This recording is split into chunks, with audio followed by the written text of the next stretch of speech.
Dale Not Dale Podcast. What up, Bonnie?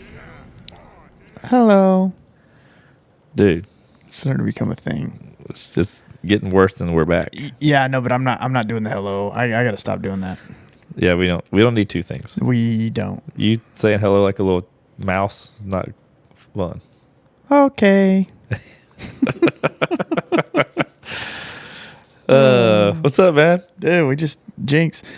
Nothing, man. Just same old. Working hard. I let my child watch his first rated R horror movie. Which one?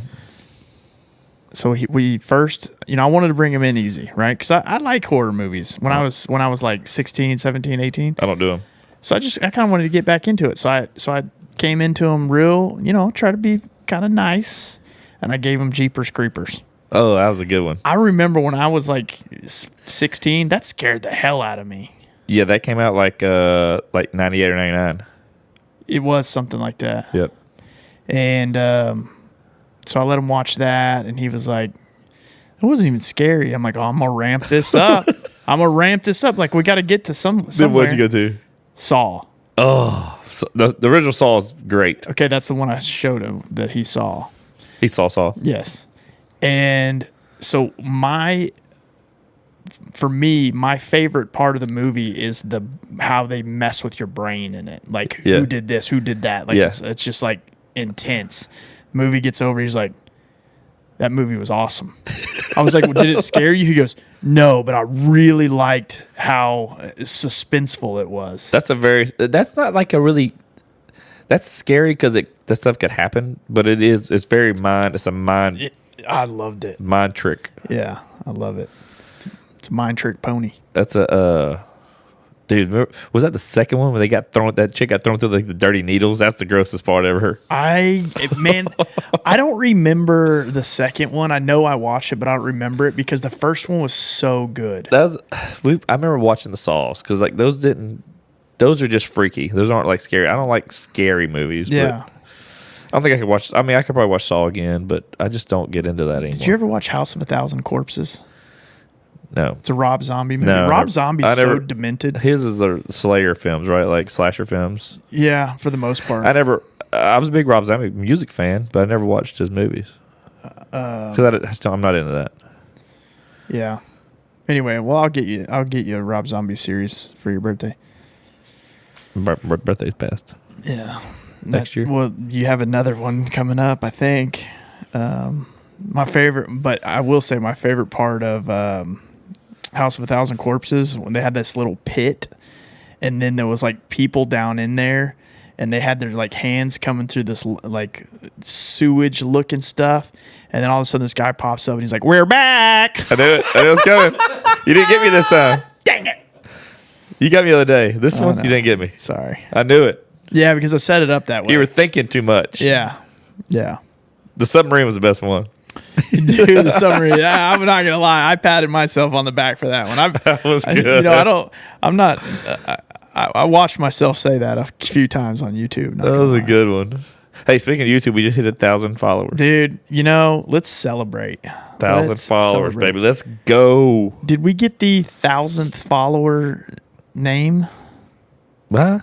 Like, did we get the 1,000th subscriber? No. Send him a shirt. We can do it. I guarantee you it's a bot. We'd be sending it to like Zimbabwe or something. No, because we were like a few away, and I posted on my Instagram story. I'm like, dude, I need 3 people to come sign up to give me 1,000. And like now we're like 1,008. But so people were doing it, and then some people messaged me, hey, I did it. So our YouTube analytics came back, and we had like, it was like 8,000 hours of views or something like that. Did I read that right? I just need to quit reading emails. No, it's something like that. Yeah, because you have to be over 4,000 hours of viewing and have 1,000 followers to be monetized. Okay. So we had the 4,000 a while back, but we were waiting to get the So the good thing is people are watching our videos. So yeah, that's exciting. Yeah, absolutely. So we're not doing it all just for nothing. Yeah, that's very true. I mean, this pays well and fun. Yeah, I mean, hey, we're rich from this. Dude, you ain't lying, man. You ain't lying. The best thing about it is Good Ranchers. Good Ranchers. Get free meat. Dude, free meat. Do you think they give us free meat because they feel bad for us? They like, do. Like, these guys spend They're so like, much money these on this guys are not podcast. making any money. They're probably not be able to eat. Yeah. So they're like, here, this is for your family. Yeah. And they sent me a grill the other day. Really? Yeah, they're like, man, he can't even cook it. Dang. I gotta call Carly. They didn't send me a Dude, grill. we do got to get Grover on. Grover needs to come on. Somebody messaged on YouTube about we got to get Grover on. I guess somebody they know him. I saw that. So we got to get Grover and Nick on. We got to figure this out. Okay, well, like let's just we got to do this like quick because I want to have them on because this would be a super fun episode. I'm about to hit vacation season. Okay, good. I'm gonna take 2 days off. But goodranch.com. Make sure to go use our code D&D Pod. The big thing out right now is their prime pork. So if you're already a Good Ranchers like a subscriber, awesome. Thank you. If you want to try the pork, please do. The pork's coming out. They talk about how much better their pork is, the marbling and things like that's better than stuff you get from the stores. I got to read over it. They got some new stuff. We're going to have an ad read in this episode that really drives down the information on the pork. But their new prime pork box is like the thing to get. So, like I said, if you're already a Good Ranchers fan, make sure to try the pork. If you're not subscribed yet, go to D&D Pod. Go to Dale Not Dale Podcast. No. Go to goodranchers.com. Go and to D&D Pod. But if you go to DaleNotDalePodcast.com and go to our sponsors page, you can go to goodranchers.com and use our code D&D Pod. There you go. I was trying to get there. That was great. Yeah. Old Good Ranchers. Having the pork. Dude. It's about time to pig out. You guys are, hey, going to India again soon. Yeah. Let's go. Brrr. That's not how they sound. That was a cat. Yeah. I love cats. It was weird. Yeah. But so today we got a fun one. We got a guy that's around our town. He's someone Magnus knows. Magnus has worked with him on his movie, The Sword of Olyntius. Magnus was helping him film and edit and do things like that. And cool thing about the guy, one, he's making a show. Two, he was once he's retired now. A world strongman. Yeah. So, dude, I grew up watching those guys. I've seen some world's strongest men competitions in person, which are just crazy to see these guys do. That's unreal. And I happened to be at an event that he was competing at. Not the world's strongest man, but they have this thing called the Rogue Record Breakers. There's like men and women and like kids that are part of this. And just so happened to be he was there competing. I seen him not even knowing who he was. Yeah. So it's pretty cool. Do you remember that kid named Little Hercules? Yeah. Dude. That was crazy. That was crazy. Now he's like fat. I did see like a follow-up of that, and it was real weird. Well, it was kind of a weird deal. I think that, dude, you give me a weird kid, let me talk to their parents. Yeah. That's where most of it comes from. That was something from the parents manifested with them. Yeah, that's not something like. Now the kid may have been like, "Man, I love whatever. I want to work out," but like that's really young to be doing what he was doing. Yeah, they pushed that down. It can't be healthy for him, you know. I don't see how it is, or even being that ripped and that young. How can you have a life? I mean, the kid had to train all the time to be like that. I bet I could take him in jiu-jitsu. Well, now you could. I would smoke him, dude. Even when he was little Hercules. I was big Hercules. That's what they called me. Did they? Yeah. Oh, I don't think they did. I'd have smoked that kid, dude. I don't care. Dude. You can't handle 220 pounds. No, probably not. Probably care if you're 12 or 10. Probably not. Bring it on. Probably not. I don't care how strong you are. Dude, it's all life's about the little wins. Dude. And you're good at it. A W is a W. I don't care the age. Yeah. But, I mean, you're right. I don't let my child beat me at anything. I'm ego-driven. Yeah. You know me. Dude. Yeah, man. If you could be fueled off ego, you'd never run out of gas. Dude, you ain't lying. Yeah, you'd never sleep. I don't. You sleep? No, I don't. I sleep with my eyes open. You don't sleep, you wait. Yeah. Oh, dude. How weird would that be? If somebody slept with their eyes open? Yeah. That's what it sounded like. It would sound just like that. What would you... Oh, man. What would you do if you woke up middle of the night and Crystal's laying there with her eyes wide open. I mean, would you wake her up? Yeah. I'd have to. But what if she was having like night terrors? You're not supposed to wake them up. I don't know, dude. That's just weird. I don't know what I do. I know. I'd be like, dude, what the... I mean, I don't know. Oh, dude. We need a YouTube video. See if anybody's ever done that. It'd be so interesting to see somebody asleep with their eyes open. Yeah, so if you sleep with your eyes open, please send a video to info@DaleNotDalePodcast.com. Please. We want to see a video. Please do. I've seen the movie Eyes Wide Shut. Yeah, that's a little different. I don't remember what it was about. Is that the one with Tom Cruise? It is. Magnus, correct? Oh, yeah. He's signaling that he's going to take his shirt off. I don't know what that's about. Oh, gosh. Here it goes. Dude. Button 1, button 2, button 3, cabbage. So, yeah, Vaughn's wearing his D&D. You didn't tell me we were wearing jerseys today. I would have wore mine. I didn't know Magnus was going to wear his. Magnus wore his. This is only the second time I've ever worn it. I know. I've never worn mine a second time. You didn't tell me I would have wore it. So what we need to do is we all three need to wear them and then take Magnus to Vegas. Dude. You down? Oh, he's shaking his head no. But he's saying yes, and he's winking a lot. Because he'll get in trouble. He said something about sit behind and break his ribs. I don't know what that means. Dude. Yeah, he Weird. did. Weird. That was a story offline we heard, but we're not going to talk about this here. This is a family show. Yeah, it is. So, so we got Josh Thigpen here. We're going to talk about his upcoming book. He's going to tell us what it's about. And it's actually airing. It's actually releasing today. So today of the podcast, the book is dropping. Yes. So go check it out. We're gonna put links to like his YouTube. Watch his web series, like his thing, the show he put together. Buy his book if you want to know the ins and outs and stories of strongman. Yep. He lived it, and then we're gonna get into the episode with him and hear more about it. Are you ready? You think you could bench press him? How much does he weigh? He weighed 320 pounds at one time. No. My max is 305, so I ain't got him. Your max is 305? Yeah. Oh, dude, I can do that twice. Dude, I bet you could bench 155 right now. Do you really think that? That is... Twice? No, we said once. Do you think you can do it? Yeah, but I think what really is, it's not even about the weight. At this point, it's about you having no faith in me. It ain't about you. It's your lack of strength. Your lack of strength is about me. Okay, yeah, it's about you. God. What do you think you could bench right now? You think you could do 155? Dude, I don't know. I'm just curious. I honestly have no clue. Yeah. No. But just so you know, if it makes you feel any better, whenever I was 175 pounds, my max was 305. That's good. It was. You're on juice. See?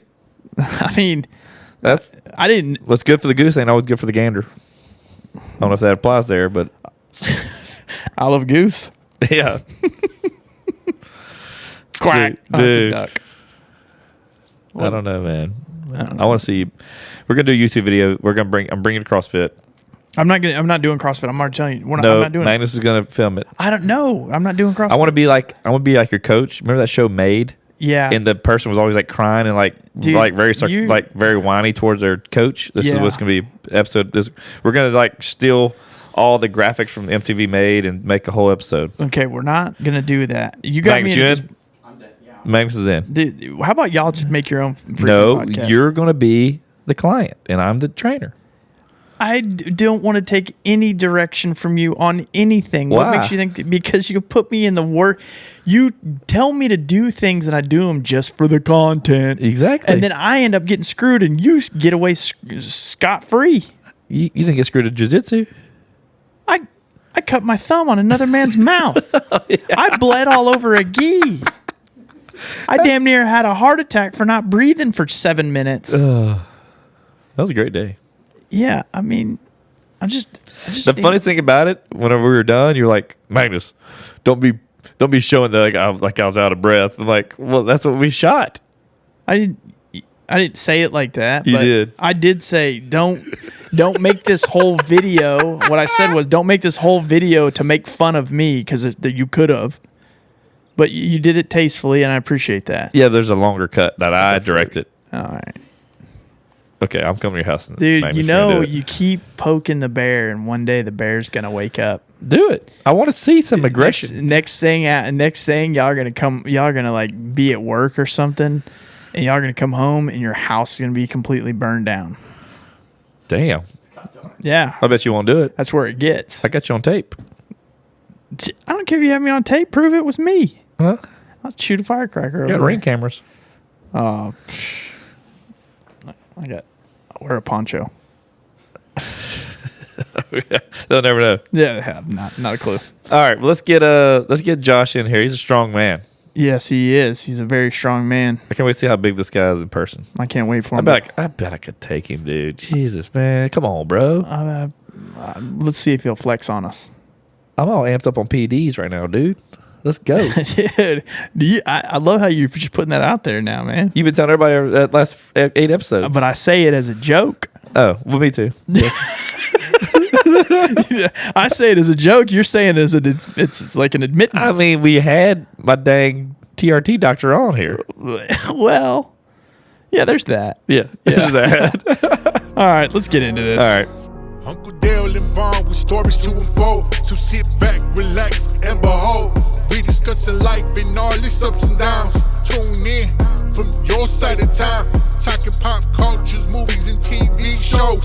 Giving the thoughts and much more. This shit is style, clothes, and gadgets galore. Keeping you entertained, you'll be begging for more. Cause we gon' laugh and hey, maybe even crying. But one thing's for sure, you'll be smiling. Cause Uncle Dale and Vaughn are at your side. So come along, join, and let's ride. They bring the heat, and the guests are supreme. Pre-workout. We're on. Get my pre-workout. Now I'm back. All right. What's up, everybody? We got a strong man in the house, Mr. Josh Thigpen. What's going on, man? Hey, glad to be here. Yeah, been in the works a little bit. Yeah, we talked a while back, and then glad to get you in, man. I know Yeah. I've been wanting to do this. I've grown up in the world. My dad was a bodybuilder, so I've grown up around it. I do lift weights. Been in CrossFit. I've actually been to somewhere that you were at. Didn't know. We'll talk about that a little later. Yeah. So yeah, man. I know you're from around here, right? I am from Pasadena, Stinkadena. Stinkadena. Pass it, get down, Dina, whatever you want to call it. Yeah. The Don Key, bro. Yeah, the Don Key. That's right. Gillies over there. They got Gillies. I don't know how old you guys are. Oh, but no. I'm 40. Yeah, I'm 41. So Okay, yeah, good. Yeah, we're all of that, man. Casa Olay up in there, classic Pasadena joint. But I'm from over there and got out as soon as I could. Thank God, from Pasadena. I live in the area now. Now I can at least say I don't live in Pasadena. Right, Yeah, I feel yeah. better about that. Yeah. So did you go to Pasadena High School? I didn't. I went to Rayburn. Okay. Yeah. Yeah. And I'm just kidding. I got a lot of friends and family who still live in Pasadena, but You're not kidding. You don't have to lie. yeah, you're right. You're right. Pasadenians. We don't want to upset you guys. Yeah, hey man, We got- tough guys over in Pasadena. We got a huge following in Pasadena. Yeah. Huge following. Huge following. Most of the viewership over there. Yeah. In P-town. But Absolutely. Yeah, I got some friends from there as well. I do I'm in the oil and gas industry, so I'm in Pasadena. Oh yeah. Here and there, and so There's like a gray cloud over Pasadena that just like as soon as you cross over into whatever border, there's That's some called kind of- pollution. Yeah, it is pollution. It's pollution and something else. I don't really know what it is. It smells different from anywhere else. It looks different from anywhere else. But That's benzene. yeah, benzene, true. Yeah, there was a benzene leak was a actually. leak. Yeah, there was a massive leak over there. So, but I love it. Love Pasadena. But so yeah. it's actually strange. There's per capita, Pasadena has created in the strength world, like what I do, like, do you guys know Anthony Clark? Do you remember Anthony Clark, that name? Mm-hmm. Well, he was considered the world's strongest man for a long time. He was a power lifter. He's from Pasadena, then right down on his same street, world powerlifting champion, and then right down the road. So I don't know if and then I was, right down the road. So I don't know if it's like something in the chemicals created it's like- some kind of mutant strength. It's like Shrek grew up in the swamp, so maybe. Yeah. Yeah, exactly. Yeah, like created some mutant swamp things or something. We're gonna have to call Aaron Brockovich to figure this out. There's got to be something there. So did There you? has to be. I mean, is that how you kind of got started? By just they had guys in your area that were into that, or you? A strong man to hold me at night. Ladies and gentlemen, and Vaughn, What? guess what? What? Good Ranchers done did it again. I thought they stopped at the best beef in the country. Then they got sensational all-American chicken too. Surely they couldn't redefine another protein source only from American farms, but guess what? What? They did it. Introducing Good Ranchers Prime Pork, 100% American pork, the steakhouse quality.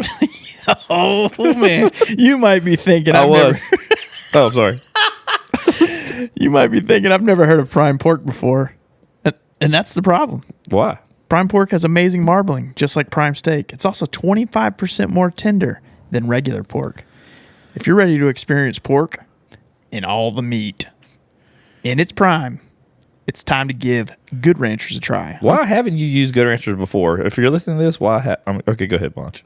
I'm talking about the kind of quality that will make you question everything you thought you knew about pork. I've got questions, and pork is on top of that's one of the top questions I have. Yes. About pork. Yeah. But guess what? So head to goodranchers.com, use our code today, D&D Pod. Change the way you buy pork, beef, and chicken today. Make sure you go to goodranchers.com, explore all the American cuts of prime pork, prime beef, and better than organic chicken. If you tried their beef and chicken before, you know what? It's amazing. Now you got to try the prime pork at least once.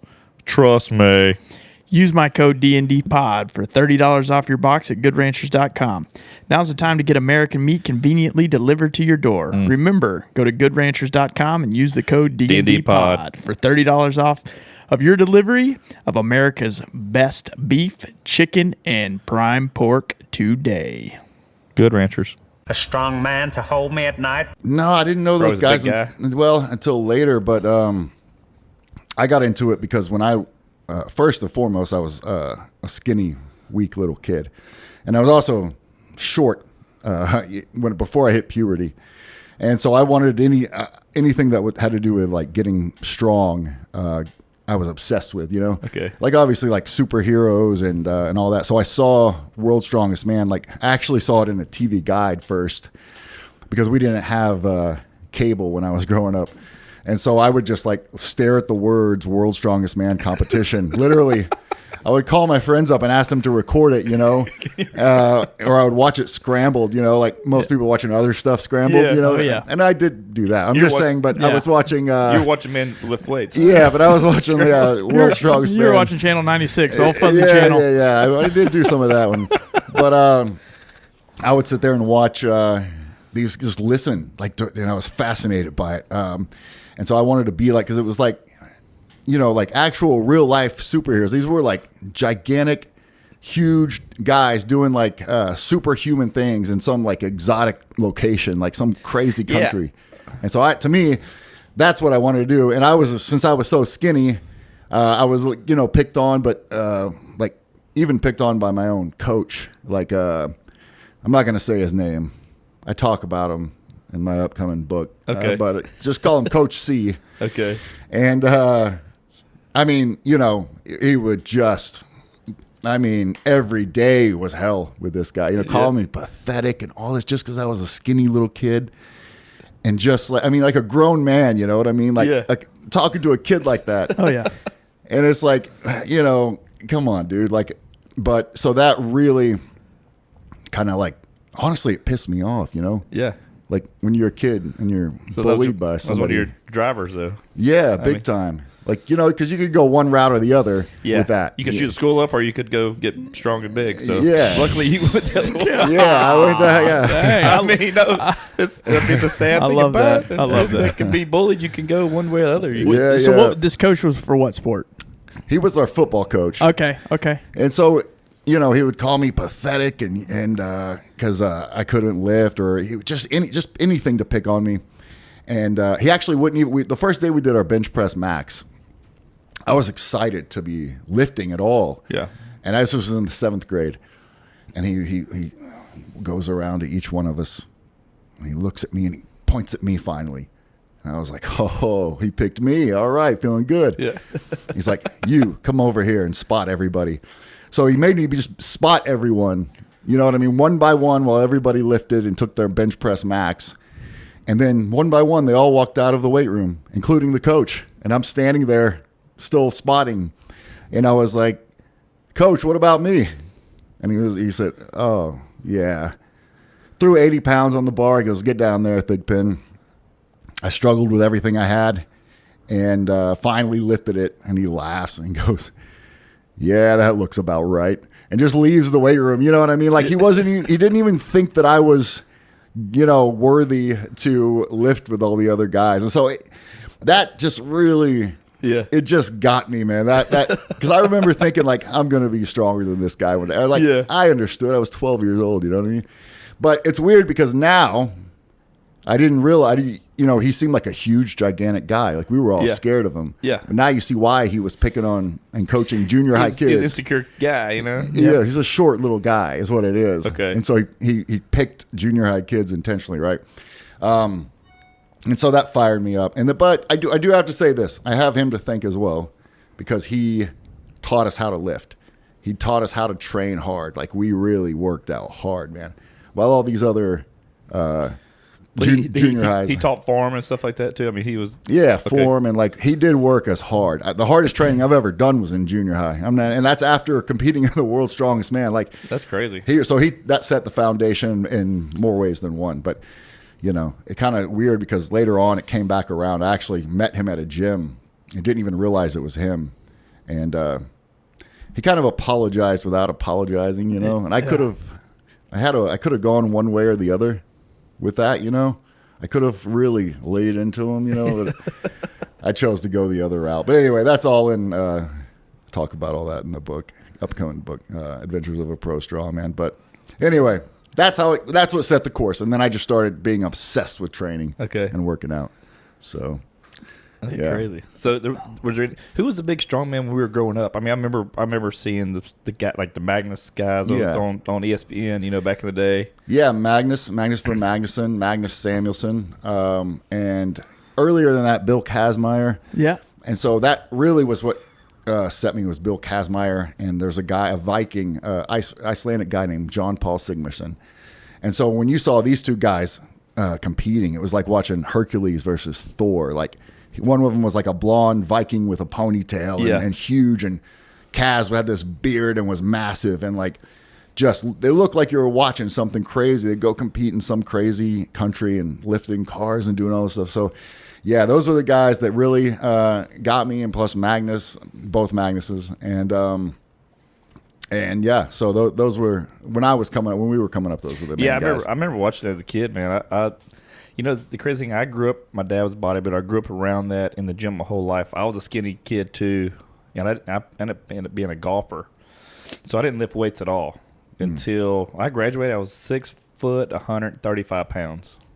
Wow. Dude, that was slim and tall. Yeah.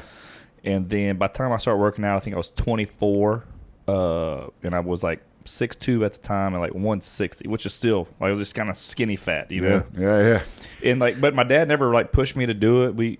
I grew up around it. I loved it, but I didn't do it. And then once I did, it was like probably the right time. But my dad just was like, "Hey man, you got to eat a lot and lift heavy." That's all he would tell me. And then I just filled out, kind of started to filled out, started putting some size on. It's kind of make you feel better about yourself. There's no doubt, especially being a skinny kid.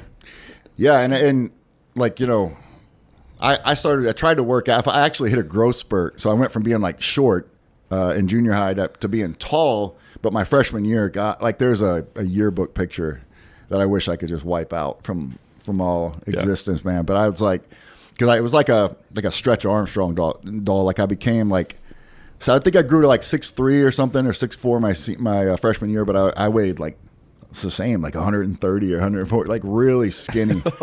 And I mean, I looked sick. Yeah. I looked like like I had AIDS or something. It was bad. And like, so I really started lifting because I was like, I can't look like this. I can't be like this. So sophomore year, I started to put a little bit of size on. But Yeah, I know exactly what you. I actually was that as well. Yeah, I was very skinny. Dude, that's Yeah. I mean, that's skinny. I guess more so. I know for me, their body dysmorphia is a thing for sure. But I guess for me, I was such a skinny guy my whole life, and I don't think of myself as a big guy until I see myself in pictures now next to people. But I still think of myself like I'm not always striving to get bigger and not like that. But I still see myself I think of myself as a little guy, Right. as a slim guy. Yeah. Until I see myself in a picture, I'm like, oh shit, I'm not that little. Right. I'm actually pretty big. Yeah. Big guy for my. Have you accepted Yeah. the fact that it's not natural? I mean, some of it's natural. Kidding. Totally kidding. Yeah, I mean that's literally like every dude. No matter how big you get, you're always gonna feel like Yeah. you're not big, like you're small, and especially like in strongman. I mean, every guy was bigger than me. I was Dude. a lean, athletic compared to a lot of them, and so you show up and they're Like Brian Shaw. That's competing with Brian Shaw, competed Damn. with him since 2006, and like really. yeah, perfect example. Like we were at an airport flying to Los Angeles once, and I was 6'5", 320 pounds, like not a small dude. Yeah.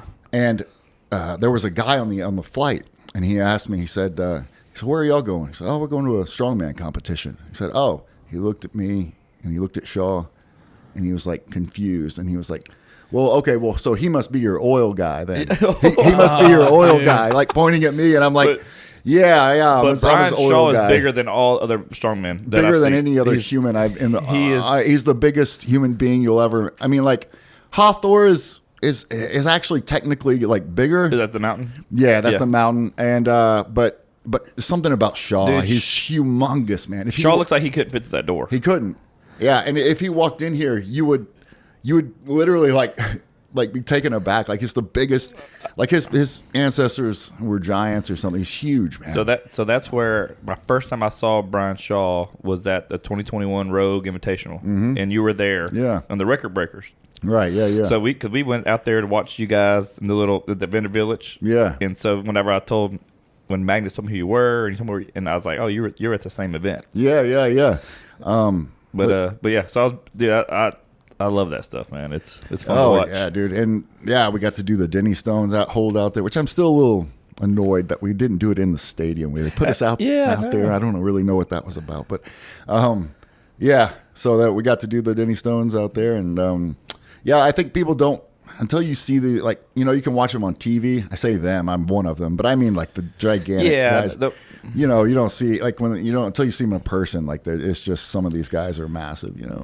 Hey, what is it with the Nordic countries being? I mean, just Viking blood, dude. what is that? It is. It has to be their ancestry. Like Pasadena, where I grew up, has more people than Iceland. Like 300,000 people in Iceland, and they've had 3 or 4 world's strongest man winners, and all these other world records and other deadlifts and things like that. And so, yeah, I mean, it has to be. It has to be their genetic ancestry, and they're also very passionate and like they're just like fired up people, Viking blood, and they go after it, man. Yeah. So they're born strong. they are, yeah, yeah, and their ancestors you had to be strong. You had to. Like if you couldn't survive unless you were one of the strongest guys. Because there's even that, and even in the CrossFit world, there's a ton of athletes from that side of the world as well. Yeah. What is Annie's Thor's daughter? Thor's daughter, Sigmund's daughters, all those. Yeah, there's a lot of the women come from there more than anything. Right. Yeah. That I've seen in that world. Yeah, because the men, they tend to go towards the strength sports and whatnot. Yep. Yeah. It's an incredible. Like honestly, that's the one place that there's 2 places that as a strongman, like it's kind of like the Mecca, like you want to go. Yeah. Iceland's obviously one of them, and I never went. I got invited by Magnus to go last year, but I just had too many injuries and I retired. I was like, I can't go out there. But yeah, Iceland's definitely one of them. I've got to get out there. I don't know. Have you guys been to Iceland? I have not. It looks beautiful. It does, man. All of my friends have gone out there. It's just say it's incredible. So have to make it out there. But yeah. So do you have? I think I read you have some world records, right? Yeah. They're grip records. Have like really strong grip. I think. Is that the one where you hold that almost like it goes into like a point, that one where you hold the stone that's holding on to that metal. Well, one of the world records was what I said at the Rogue Invitational. Okay. So that was the Denny Stone hold world record. The Denny Stones are like an old ancient set of stones over in Scotland, and they made a replica of them here. Rogue brought this replica over of the same thing, and so yeah, they have a time on that, and I was able to beat the world record on that. And then What is that? What is that competition? Is that one you? You're just holding. They have rings, so they hammered rings into the stones, and you're just standing there and holding it as long as you can, basically. Oh god. They also do a record where you walk with them, which is incredibly difficult. I need to try. I think I'm gonna, even though I'm retired, I'm gonna still try and go for that record this year because I have to take that one. But that, and then also a record which is, it's unofficial. But it's the most weight a man has ever held in his hands ever. I know, like, no one has ever held. So I held 600 pounds in each hand. So we set up farmer's walk, implements. Yep. And I picked them up and held 600 pounds for 6 seconds in each hand. So That's only 1,200 pounds. It's only 1,200 pounds. It was actually 1,204 pounds. There was 602. The implements are 52 pounds. But anyway, each pound counts. You know what I mean? But holy smokes, that actually I think took out my back. I think that's what. I mean, I would think so. Yeah, like you're built to do that. I felt something in there that was not normal. You can have strong grip, but the rest of your body's going to break down. Yeah, it's holding that much weight. Yeah, and I did it at the end of my career, so everything just kind of yeah. But anyway, that, and then another one. I did. I have a record carrying a set of stones. I guess at that. So more years I've been from grip. Grip, that's your claim to fame. That's from spotting all those guys in 7th grade. That's where it began. It probably did, honestly. Yeah, it did. That's a good point. You can retrace it all to there. Maybe I can write a book about. That's your origin story. Yeah, it is. It really is. That's my hero origin story. Exactly. The gripper. The gripper. That's it. The spotter. The Spot king. Somewhere coach is laughing at this right now. I almost said his name right there. God, he's still pissed. Yeah, we'll find him. You want us? We can get him on. Yeah, bring him on. We can. Yeah, we can arm wrestle. We can arm wrestle. Let him. Let us know who he is, and we'll get him on. Yeah. And by the way, look, before we go on, you two guys are not brothers, correct? No. All right, I know you guys know that's the whole point. I'll get that, but like this is I'm sitting here and I'm going back and forth. And I'm like, this is impossible. Like, what? I'm just a little. So I'm Dale. That's fine. Right, yeah. I'm a little better looking. Right. I mean, like more hair is how I can differentiate. Yeah. That's hilarious. That's interesting. Yeah. Just a side note, nothing to do with anything else. I've just been thinking it this entire time. Most people stop in their tracks right away. You had to download, and that's cool. Yeah, I mean, it's like talk about strongman, but the whole time I'm just like, nah, this is what I really want to talk about. These guys came out of the same woman. Yeah, it has to be. There has to be something there. But to do a live DNA test on air, that would be. We did. You did. We did. We had Jerry Springer read the results. Yeah, we did. Awesome. You really did. Yeah. You're not joking. Yeah. This is incredible. It's like the third episode. Yeah. Wow. It was I haven't done my research. I need to go look that up. That was a long. That was like third episode. It's been. But that's a pretty historic thing. I should know that. That's incredible. Yeah. Yeah, it was inconclusive, and he said we needed to get a stool sample. Yeah, inconclusive though. There's something there. There's still something there. Yeah, absolutely.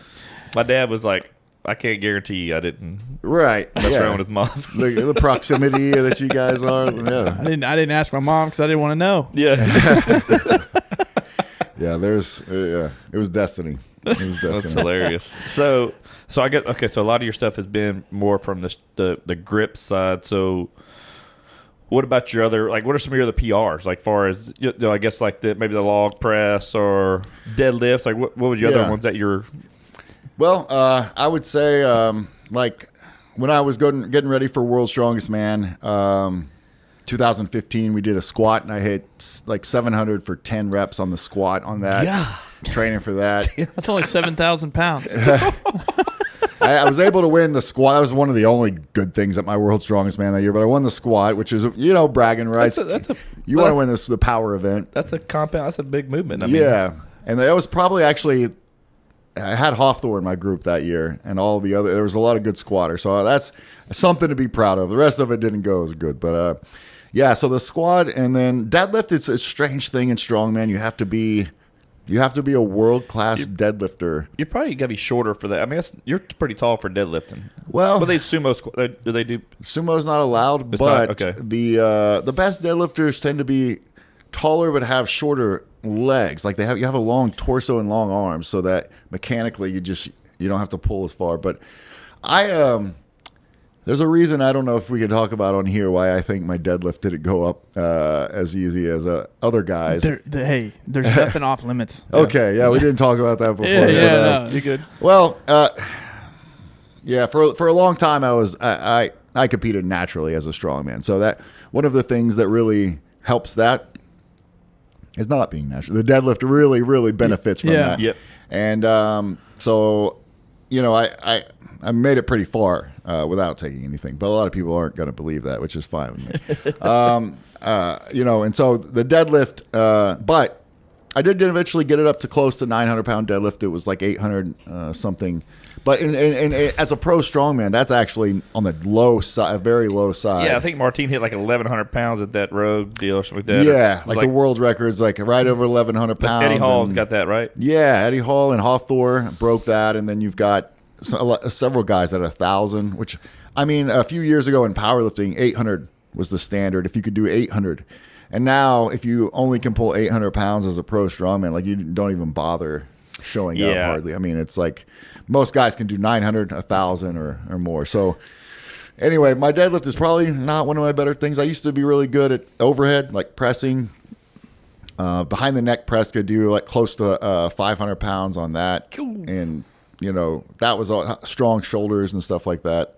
But that's one of the reasons I stopped is the shoulder doesn't work anymore. Everything stops working after a while, unfortunately. But, and so, yeah, I mean, that, it's strange because you talk about like PRs and in other sports, it's easier to say this is my PR, but like we're like, pulling, battleships into port in Ukraine, you know what I mean? And so like that's it's like that's my PR is pulling a battleship. So we do different things. Strongman's different than if you guys are just powerlifting competitions. I mean, for sure. Right. I get it. Yeah, and we have different. We do have PRs, but everything is so varied. Every rock is different at every contest, or every log is different. And so, but yeah. So it's what's your most weight you've ever done on the yoke? On the yoke, the most I've done 1,300 something pounds. Yeah, that's crazy. But I never had any reason to go higher than that. There were guys who have done 1,500 pounds. Zajernis, Vicus. If you can go watch him run with 1,500 pounds on his back, really? It's nuts. But Shaw as well. So yeah, Shaw did that at the Rogue with the tore remember he tore his hamstring like on the deadlift like the first day. Yeah. And then he finished off like he stayed the rest of the time, but he did the yoke like one of the best weights with a tore hamstring. Yeah, very very strong, very tough guy. It's unreal. They actually stopped doing such heavy yokes because they are it's really the toughest thing on your body. I mean, your spine, yeah, because you're unstable and I can see that. Yeah, I mean, carrying that much weight and compressing your spine is just not a good. It breaks you down probably more than anything else. So they actually pulled back the weights a little bit on the yoke. Did you ever do that big wheel? Yeah. You pushed the not the one where you push it. Okay. I haven't done the wheel of pain. We did a version called the Conan's wheel where you pick it up in your arms and carry it around a circle. That was actually my best event for a while. And then I started having issues. When I got heavier, I started to black out when I was doing that. But you pick it up and you carry it around. Good. Yeah, man. It's just like it sits right here. You know what I mean? And you can't breathe. You can't breathe. And then like you pick it up and you just start to go. And then you can, boom, down you go with it. But kind of sad because that's one of my best events. But before that happened, I would be flying with that event. What about the one where they're with your grip strength when they hold both sides of like these freaking pillars or something like that? Yeah. What is that one called? That one's called the Hercules hold, and that was pretty cool. You ever seen that? Yeah. Is it they're inverted and Yes, you have to hold them up? Yes. Right. And if you let go, they fall over. Yeah. How did you do in that one? I did pretty good. usually won or came close on that one. If I say you because of the grip, grip. Yeah. It tears you apart, man. It's not just, feeling it in your hands or in your grip. It's like pulling your your shoulders out of socket and your arms out of socket. So it's everything. Almost everything in strongman is about not just lifting or carrying. It's dealing with pain. There's a lot of pain involved with it. So you're probably always hurt, but yeah, try not to be injured. You're always hurting, I'm sure. Yeah, constantly. Yeah, I mean, just even getting up off of this couch, would be a painful thing. It still is, but like everything you did would be painful. But in a weird way, you kind of liked it because you knew that you were doing something. Like if you weren't hurting, you felt like you weren't really working. So kind of strange. But so your biggest, you were at 6. You were at 6'6", 6'5", 6'5", yeah. 320. 320 was my biggest. Yeah, that's a big human. Yeah, well, It's crazy to think that you weren't as big in the strongman competition in the world. Like far as the size, your stature. Yeah, I mean, I was seen as more of an athletic, leaner guy. And honestly, I kind of liked it. I like guys like beating these guys that, there's weight classes, and if you're like a pound over that you won't compete with that other guy. You'll be, like the guys will be like, you're 231 or 232, you can't compete with. But like in the heavyweights, it doesn't matter if you're 275. It's open. Yeah, you're competing against guys that weigh 450 pounds. That's almost a 200-pound difference. Yeah. That's a whole other grown man that you're having to compete against. And so when you talk about pound for pound strength, I mean, there are guys who actually are like 275 at World's Strongest Man. Even at 300, I was considered light. But what does Shaw weigh? Shaw's 450. Yeah. Yeah. Oh, that's Dude. not that big. He is fucking huge. Yeah. I seen him up close from we had like seats like just a few rows up behind home plate, so we had really good seats. And man, he came up to the front at one point, dude. I never seen somebody so large in my life. He's massive, Like, man. Yeah. he is, and he made the other guys look small. Like it was just so weird. Even Martin's a big guy, and Right. He's a lot shorter than Shaw for Yeah. sure. Shaw has a cool YouTube channel I like to watch every now and then. Really. Yeah. I don't know if his wife is really small or if he's just really that large.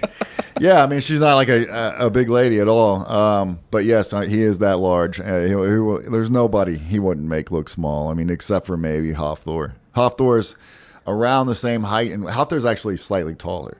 But he's lighter. He's slightly lighter maybe. But yeah, Shaw. Yeah, and that's the thing. Again, it's like people assume that if you're, it's about the size. But I mean, there are guys that have weighed a lot less that have beat Shaw, and he'll beat them as well. But it's about strength, and like that's one of the things I said in whenever I did one of my first pro shows, they were talking about how everyone was like doubting you on the squat, and it's like, well, but it's not the heaviest man contest; it's the strongest man, and so I don't look like one of these guys, and I always like that, kind of be deceptive. Yeah. But So how big, how rampant is PDs? And I mean, you would think that pretty much everybody's doing them.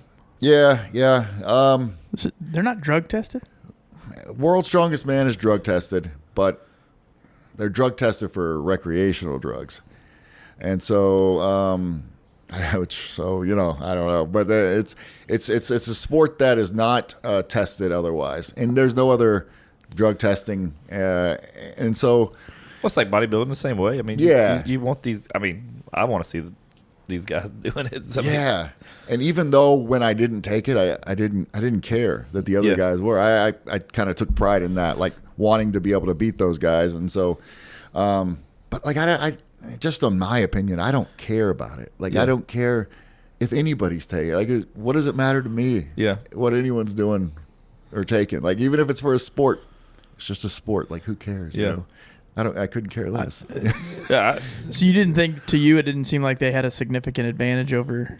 Well, I mean, it certainly provides, it makes you better, but everything you do is to gain an advantage. I mean, if somebody is born in a country where they don't have lots of good food, you have an advantage. Like we have an advantage. Yep. Yeah. If I'm born genetically better than them, that's a huge advantage that they can't overcome. There's nothing they can do about that.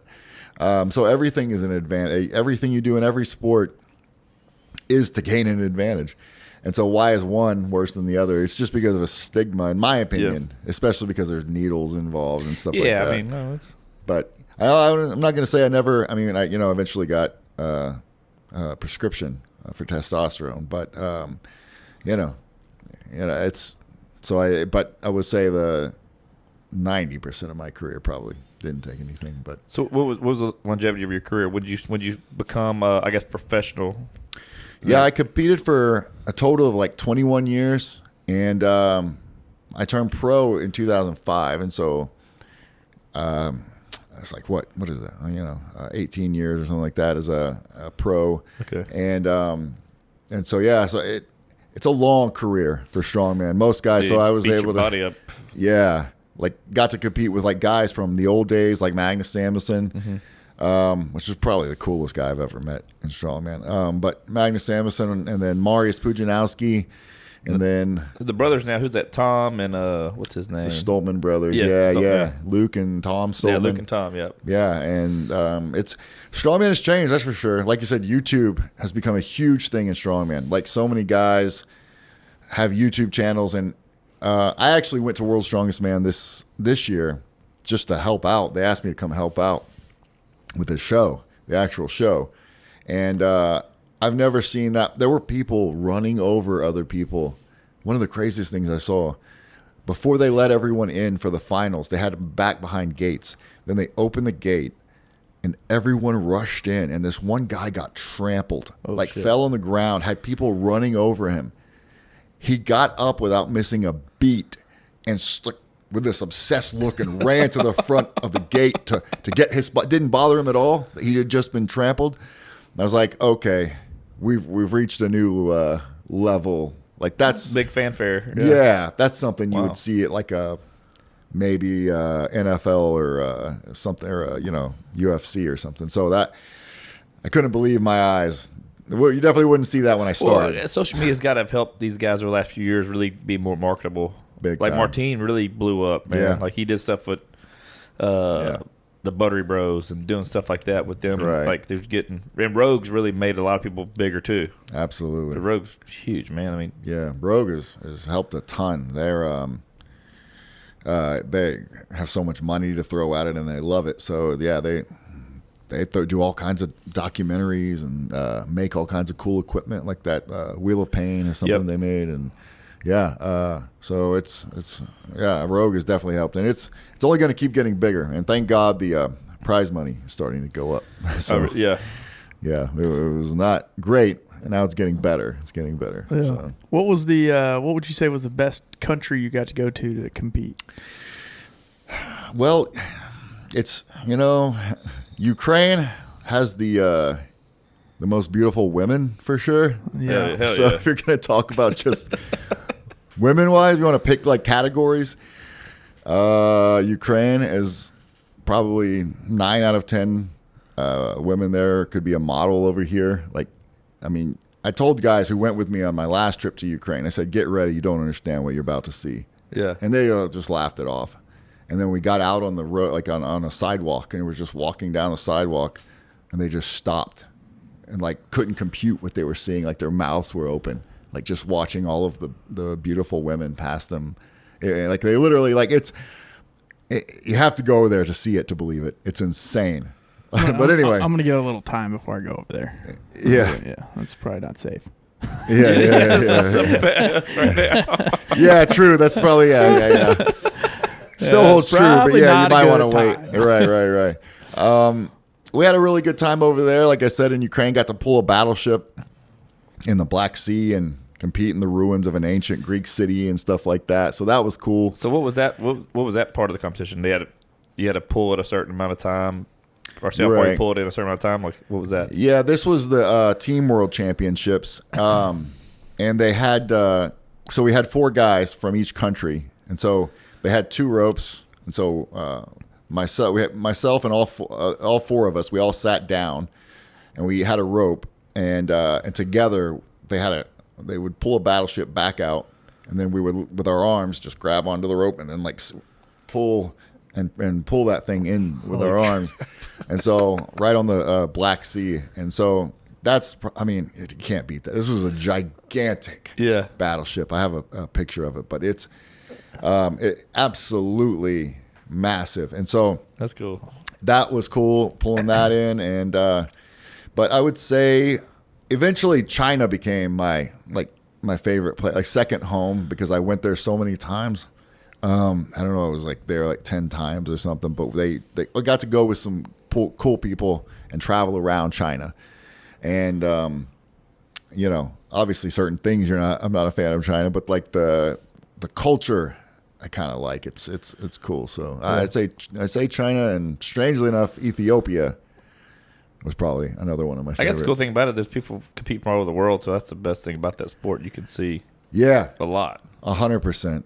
But we don't get paid as much as like a baseball guy or something. Ancillary perks though of the job is pretty cool. Yeah. It's the travel. It's the travel and the memories and the adventure. We got to see stuff you'd never see. Like we competed in the mountains of a hidden city in Tibet. Like we drove through this river and mountains, and then finally got to this hidden city that probably like no other Americans have been. Like, and we compete out there with these guys, and it's just like stuff like that. It's incredible, the adventures and the memories. Was there ever? I mean, obviously going from country to country and doing all these things, the local cuisine, did that ever affect your performance?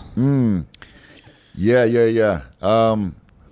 I would say I got lucky and never got too sick.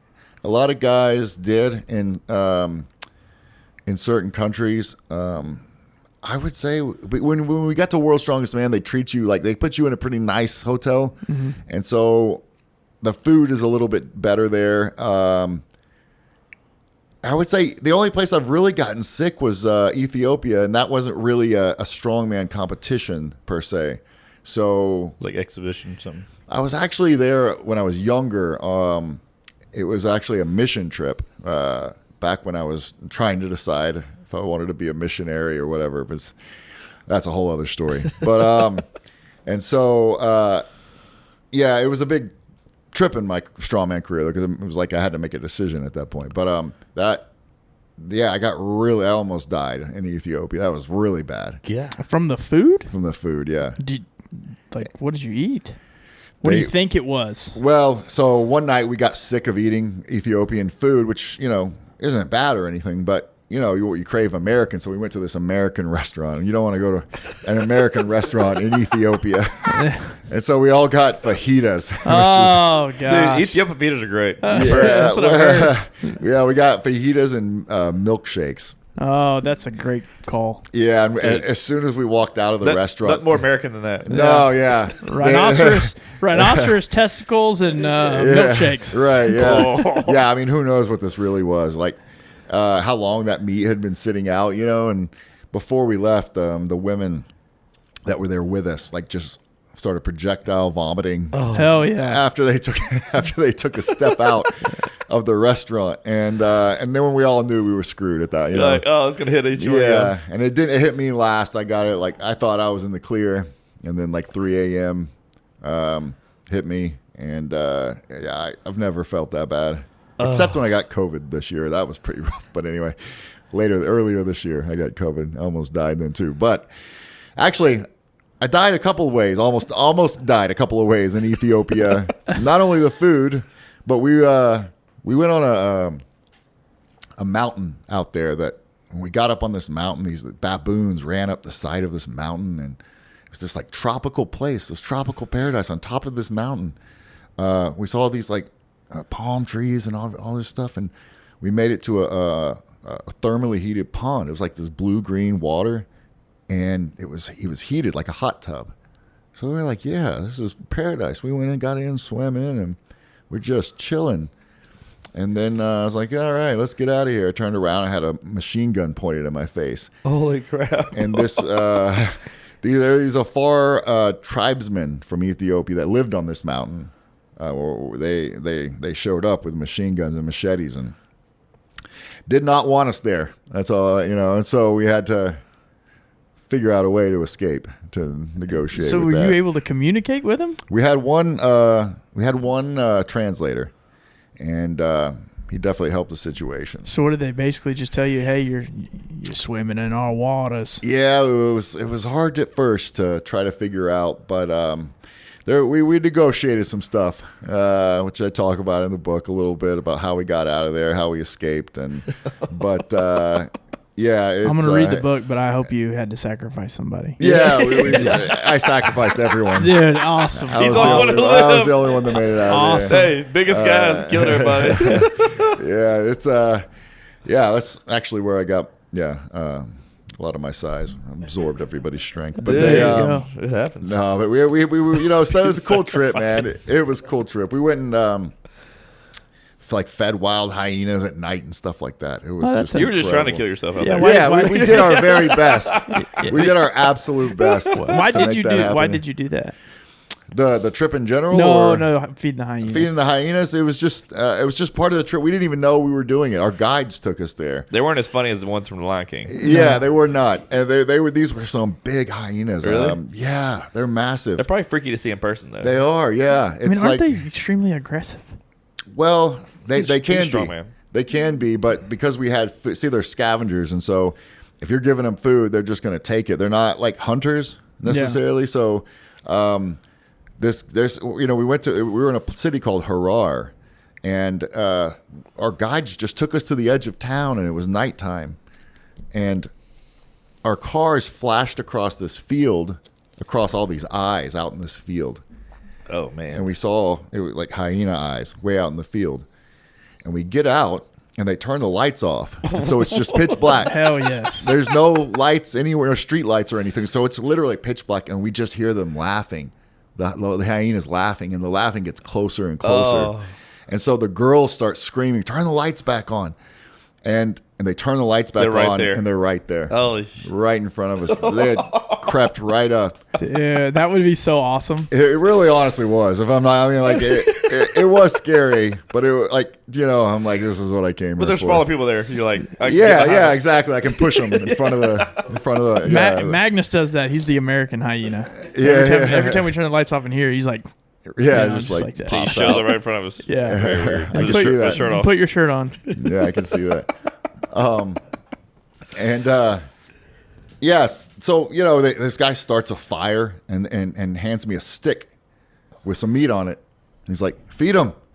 And so obviously I didn't want to look, I wasn't gonna wimp out, so I had to act tough. So I lean down and I'm like shaking, holding the stick, and then this hyena like walks up to me slowly, like glaring at me, and then just like slowly just chomps down on this stick.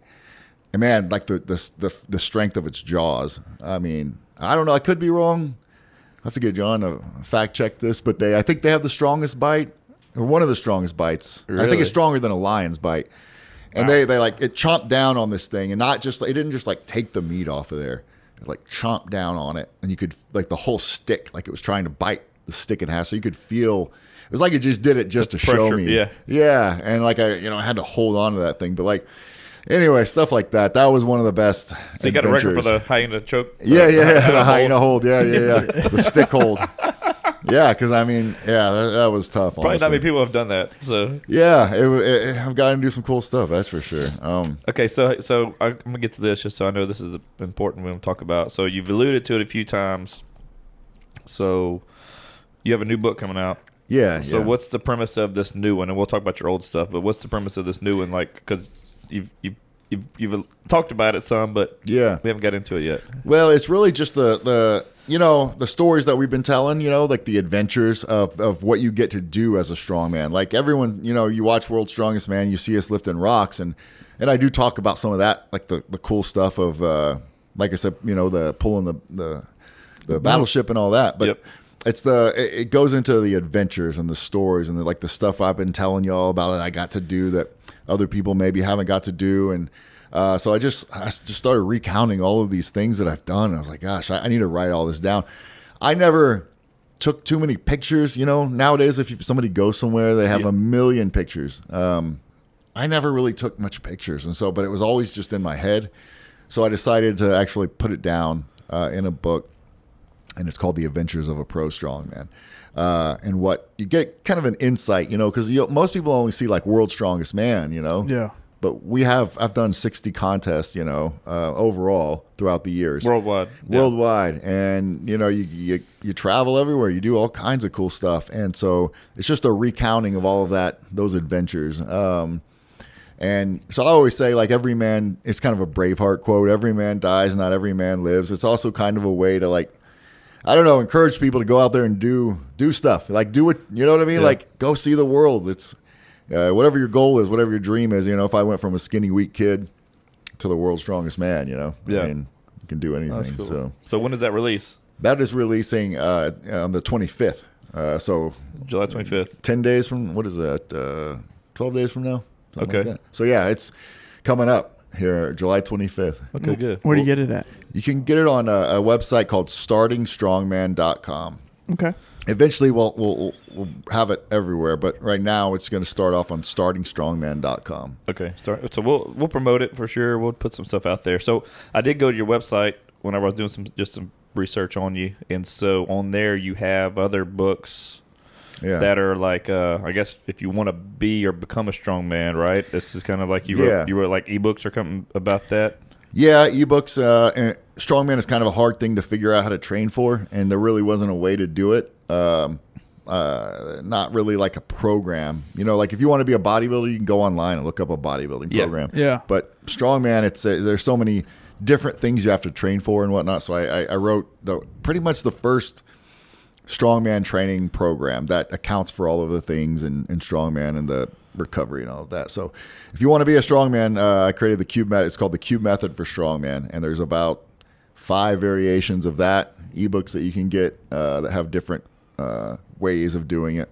So what's the Cube Method? Like, is that something you came up with yourself? Yeah, so I came up with the Cube Method for Strongman. I don't know, 2011. It's a way of rotating different ways of training, like doing lighter, heavier, speed work, stuff like that, and how to train the events. And like I said, it's very hard to recover in strongman because it's so heavy and so tough on your body. And so you want to rotate all that. And so it's called the Cube Method. There's a guy who's a power lifter. His name is Brandon Lilly. And we found out that he was creating the powerlifting version of basically the same thing that I was making for strongman.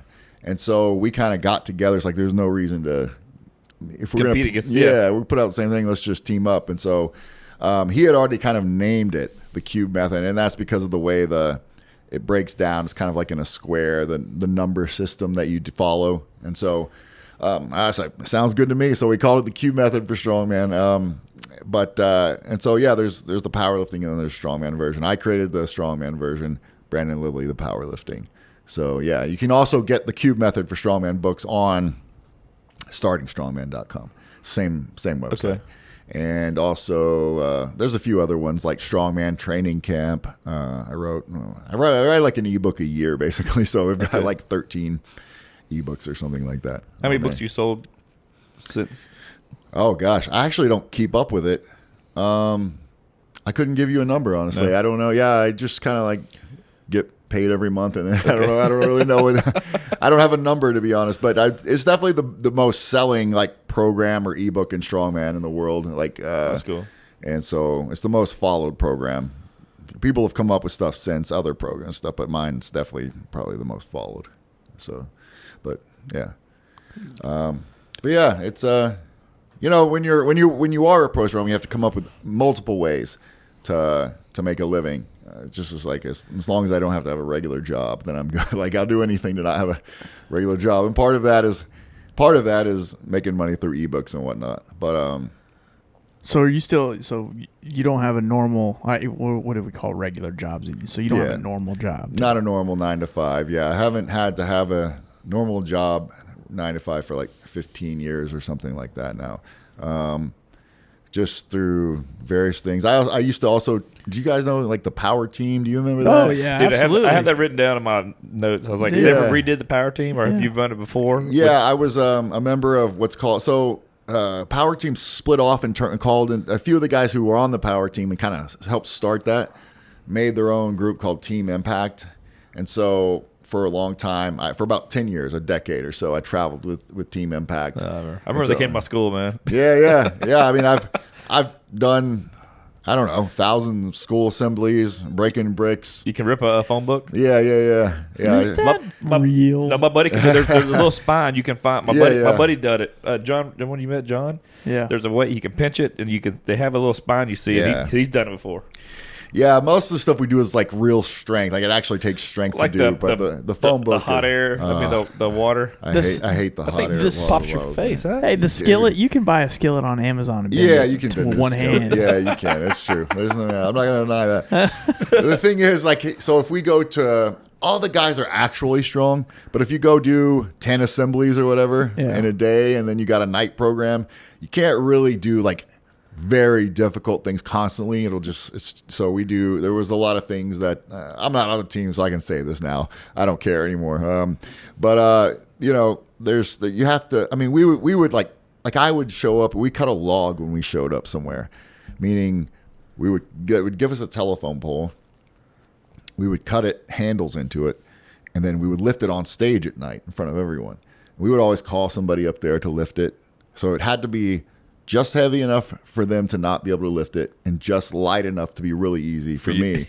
And so I would, we'd make it look difficult. Yeah, you know what I mean? yeah. So you have some drama, but you got to sell it, dude. You got to sell it. So that type of stuff we would, but because you can't, but I could really obviously lift a heavy log, but I'm not going to do that every night, on stage. And so you were sandbagging. Yeah, you do a little bit of sandbag showmanship. It's a show, man. Yeah. And they're kids. I mean, kids, and there was stuff we did like breaking bricks, like broke our bricks with our head. I did a head break, and that was the last head break I ever did. I mean, like the first one I did. Oh my God, my head. I mean, like I know what it feels like to have your head bounce off of concrete, like because I missed it completely.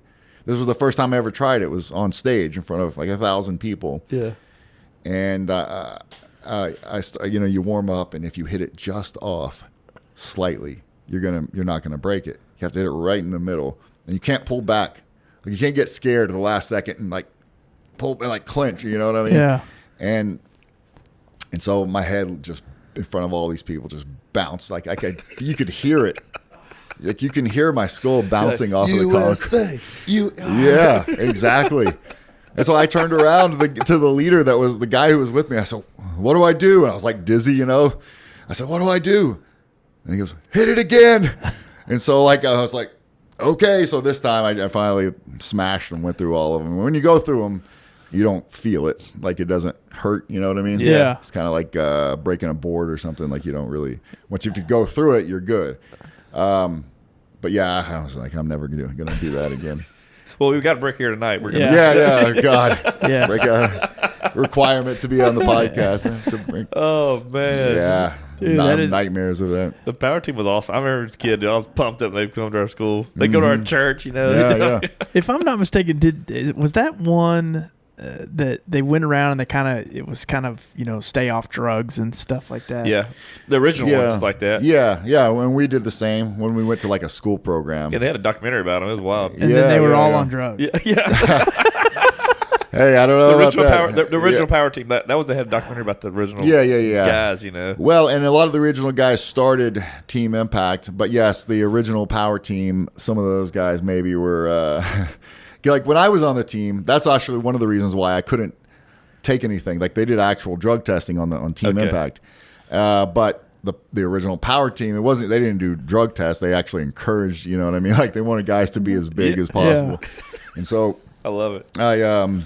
Which I guess hey whatever. But they were. I remember they came to my school as well, and then I actually told a buddy of mine. I said I'm going to be on the power team one day, and then. This is when I was He's skinny like, shut still. up and spot me. Pretty much, yeah. Spotter. You spotter. Get over there and spot us. Anyway, so lo and behold, I was on the power, just a kind of That's a cool. different, under a different name. You know what I mean? Yeah. I actually had that written down on my thing. It said, "Would you ever join a power team?" They redid it. That's cool that you did it. Yeah. That's hilarious. For about 10 years, yeah, a decade. That's what I did. I mean, they probably seek out guys that are big and strong. They want you to be a part of yeah, that. yeah, So did y'all just stay local on that, or was that something? That's a where circuit, dude. yeah. We traveled all over the country, and they went all over the world. The only international trip I did with them was we went to South Africa, which was a really cool thing. Speaking of like schools in South Africa, and South Africa just has a vibe. I like it, man. It's you know how like when you go to you get off like in a plane, like maybe you've been somewhere else, and then you get off the plane back home in the U.S. You can like feel the stress. Yeah. go away? Like, Well, it goes away once you get to the South Africa airport, but once you get back into the U.S. airport, like there's just, you can feel this, like everyone's yelling at you. Everything's so fast. Yeah. Yeah. so fast. Everyone's down on their coffee and all that. It's just a higher stress environment. But like over there, you get down to Johannesburg, and like they're playing this, like African vibe music, and you're just like, yeah. So I really liked it down in South Africa. It's one of the longest flights I've ever been on. bet. But it's really cool down there. So yeah, we went all over the place. I think if we spoke to over 1 million people through it, and like I enjoyed it, like the kids and stuff, like speaking to them about. I kind of told them my story, about being bullied and whatnot, and so Yeah. trying to help kids out, did you spot them? Yeah, She's spot. yeah, coach would show up and Yeah.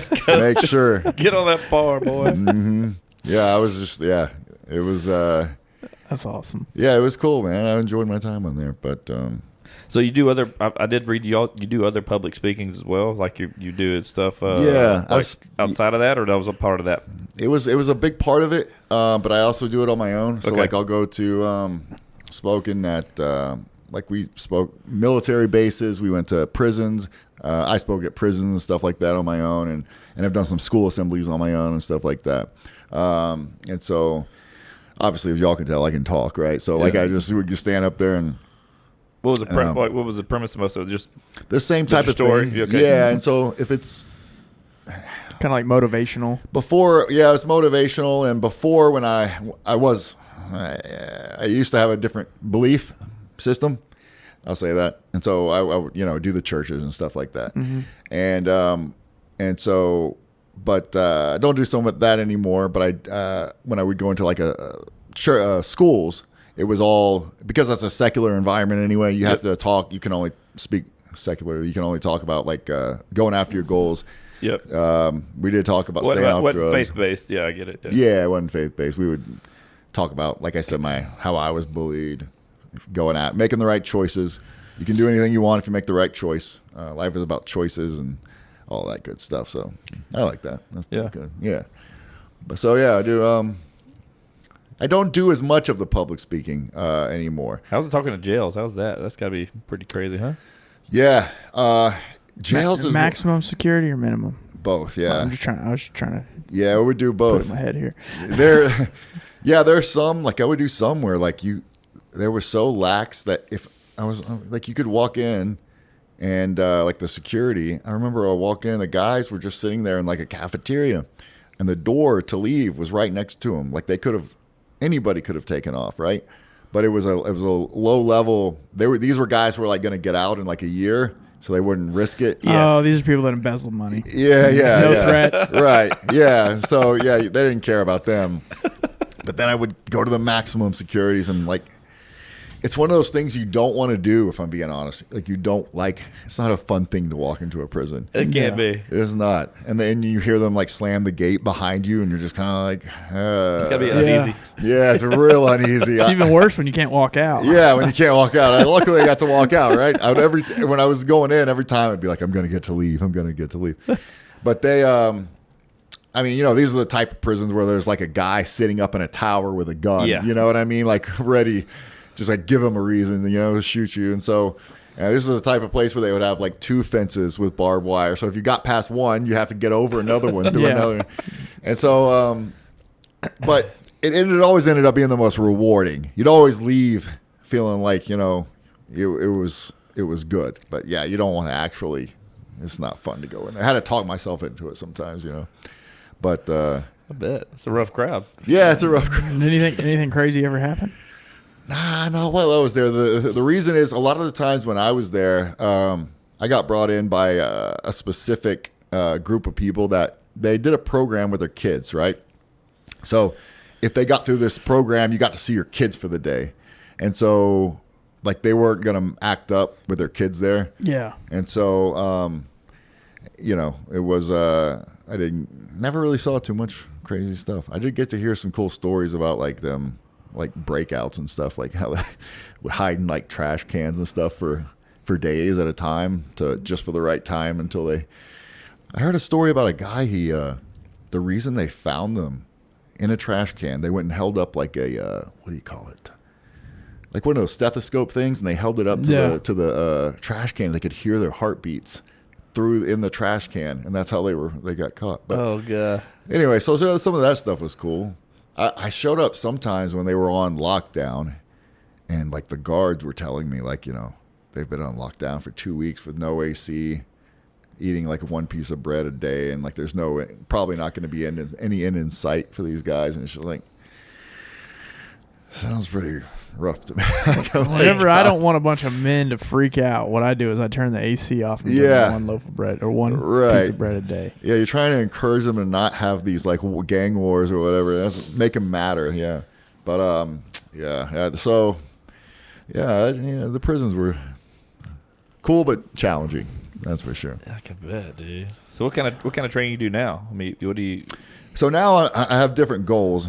So I train to be in shape and just look good and like try to look good. I have right now a specific goal. So I'm trying to I want to find a way to get in front of the new showrunners. There's a show called or God of War series on Amazon. Yep. And I think I could play Kratos personally. Yeah. I know it's a long shot. I don't care. It means nothing to me at all. I'm going to go for it. And so I'm trying to be in shape that I need to be for that, to look like Kratos. And that's what because of your old pictures you had no facial hair. Now you got that's pretty much the reason. Yeah, for the beard is to be. And so I kind of did like a little unofficial audition. So it's not a real official audition, but I just said lines and with like the full Kratos get up on the makeup. Yeah. And so I'm hoping that to like tweet that out to some of the showrunners like Corey Barlog and stuff like that, so that they can see and they can hear him. When I do the voice, I can sound almost just like him. Pretty darn close. And I look like him. My physique actually looks exactly like him, and I'm the right height, 6'5". So, and I'm building up my acting credits and stuff like that. So that's what I want to do now, is be acting, particularly be an actor, and we particularly love to play Kratos. And so, yeah, that's what we're going for now. That's what I'm working out for at the moment. So what kind of training are you doing? Like, what's your regimen right now? It's mostly a bodybuilding type workout. Although I realized I was like, why am I not getting as big as I need to? And I realized I'm not doing strongman like I used to. Strongman actually does put some size on. So I started throwing a little bit of strongman training back in just to check out the cube method. Yeah. I hear that's a good one. Check that out. And so I'll look into that. And see how if that works. But yeah, so that's what I'm going for now. It's just mostly, for the most part, bodybuilding with a little bit of strongman thrown in there. Okay. And then I'm doing that, and we also, I didn't actually. I lost. I got down to I dropped in within 6 months from 3. From you retired? Yeah, from 310 when I got COVID over the Christmas. I got all the way down to 228, which means so like 80 pounds or something, like 90 pounds lost. Dude, I weigh 218 right now. Yeah, that's crazy. You got thin. I got for your thin, size. man. No, I was really thin, dude. I looked bad, and it was, COVID hit me, man. This Christmas, I honestly think because we were working so hard on the show, Manigold and I over here, I was stressing to get this thing out, and like. I was doing it all as far as he and I were editing. The rest of it I was doing on my own as far as like I had to make costumes and. So let's talk about that. So that's how I found you. So Magnus here, he told me he was working on a movie. guy named Josh Thigpen. He's like, man, he's a strong man, be somebody cool to talk to. So that's how this all came Yeah. about.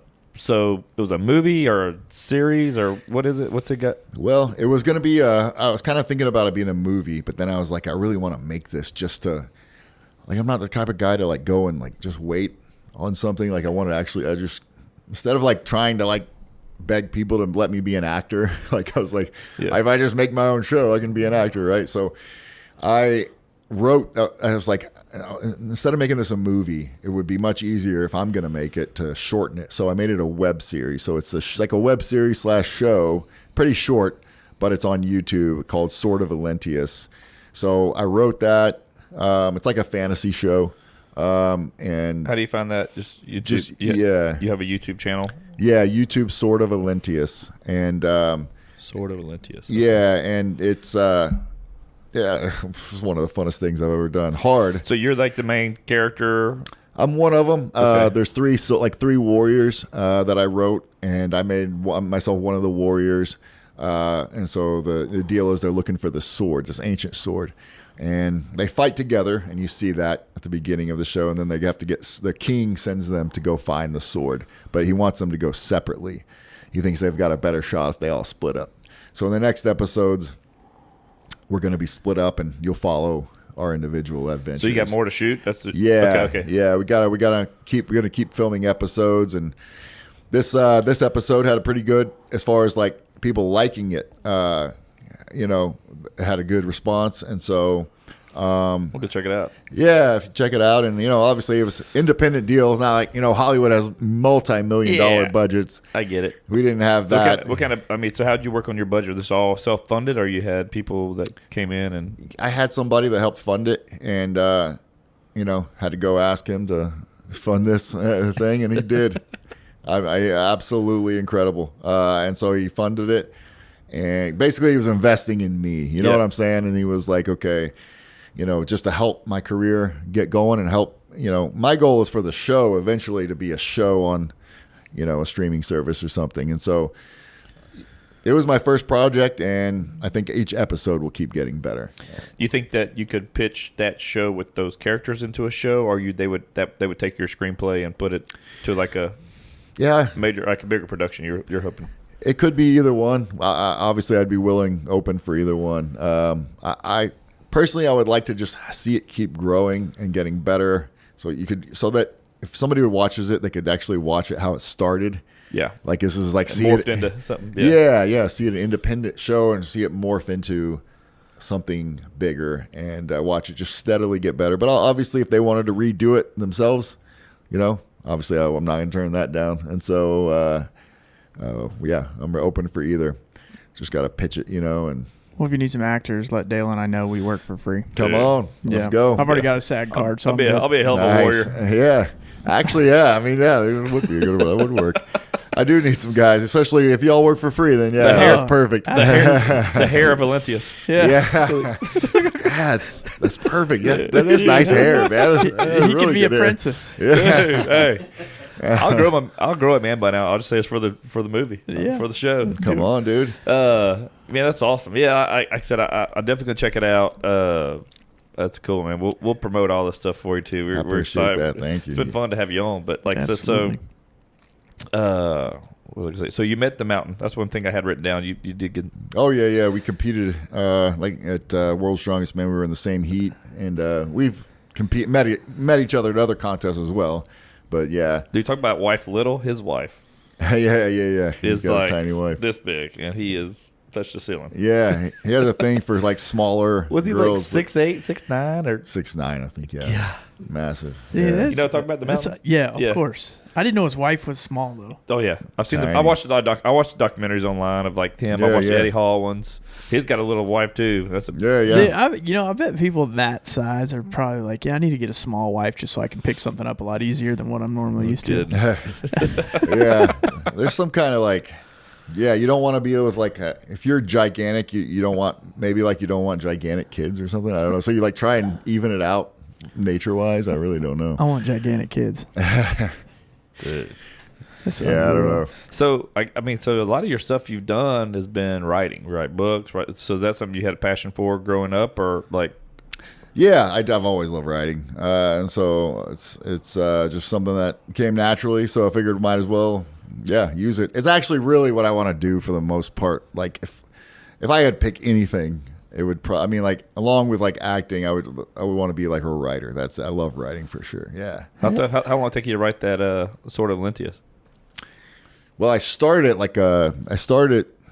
a few years ago, only like the first page. And then last summer, I really cranked it up, and it took me about 2 months or so, 2 or 3 months to actually finish. It was like 20-page script or something like that.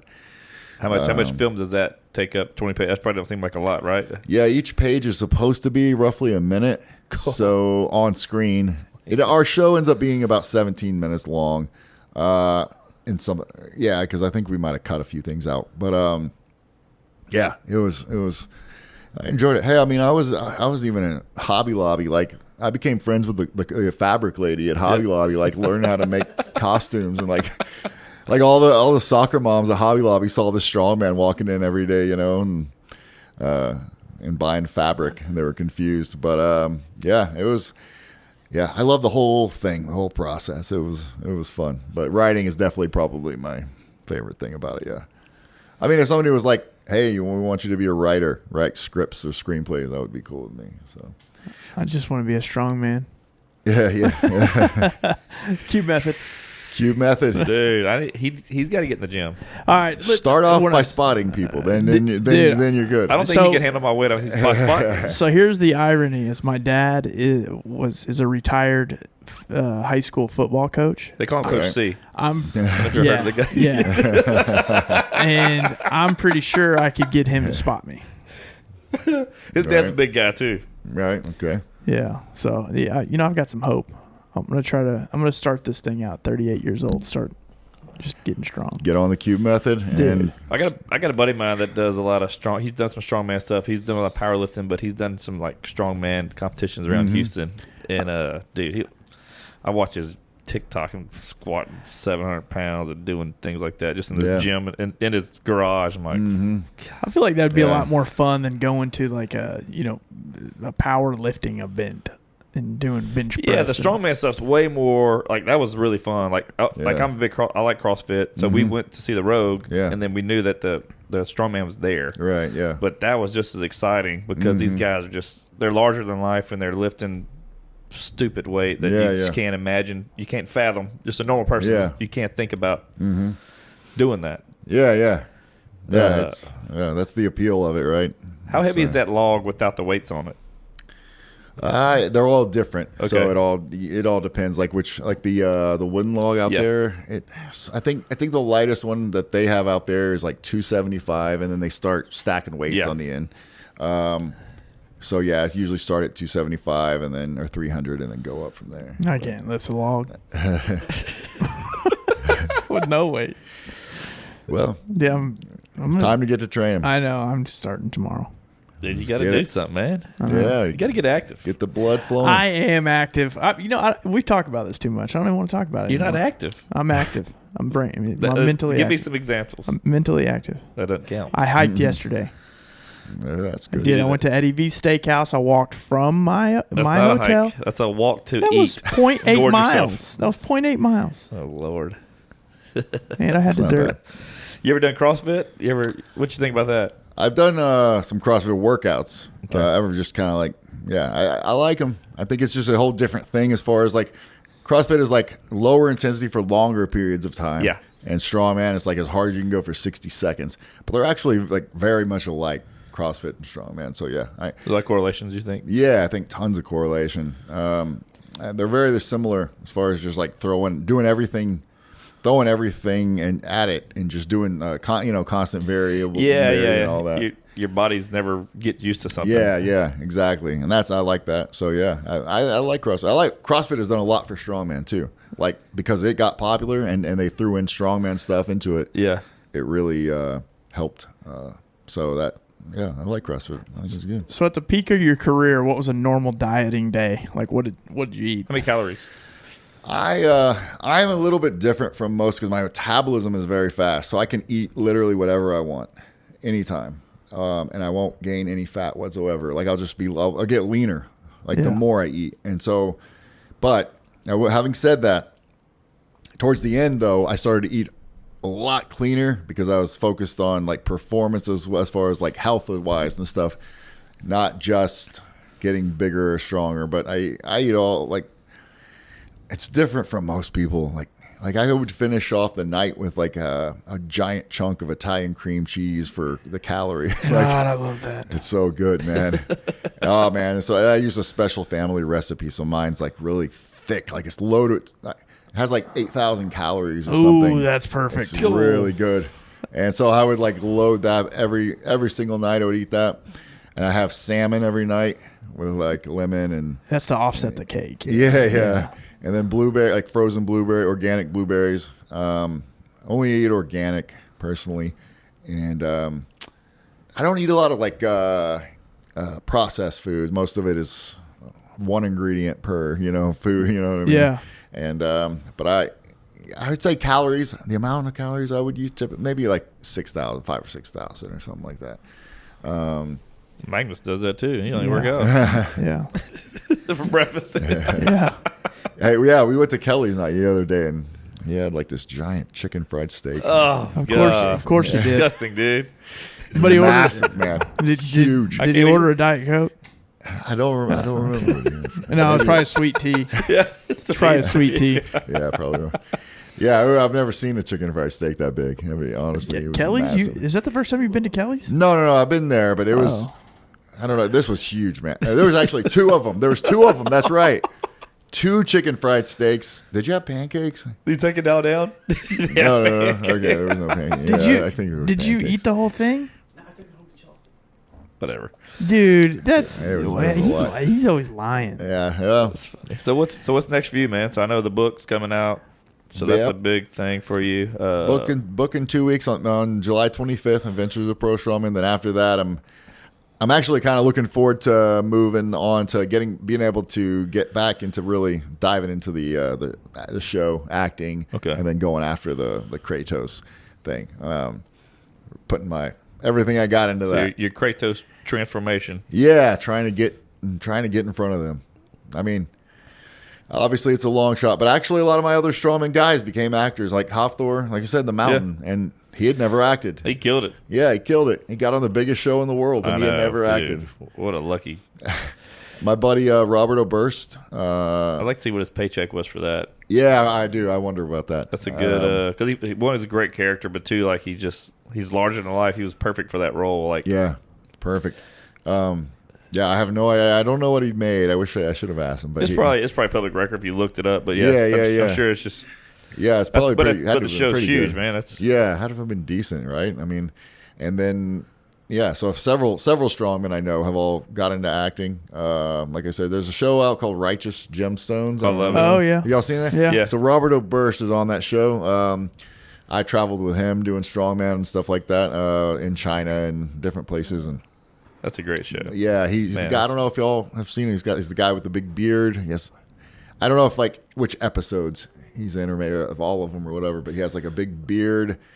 He's a gigantic guy compared to everybody else, so he can't be hard to miss. But Yeah. maybe he hasn't showed up yet on the show, but he got on that.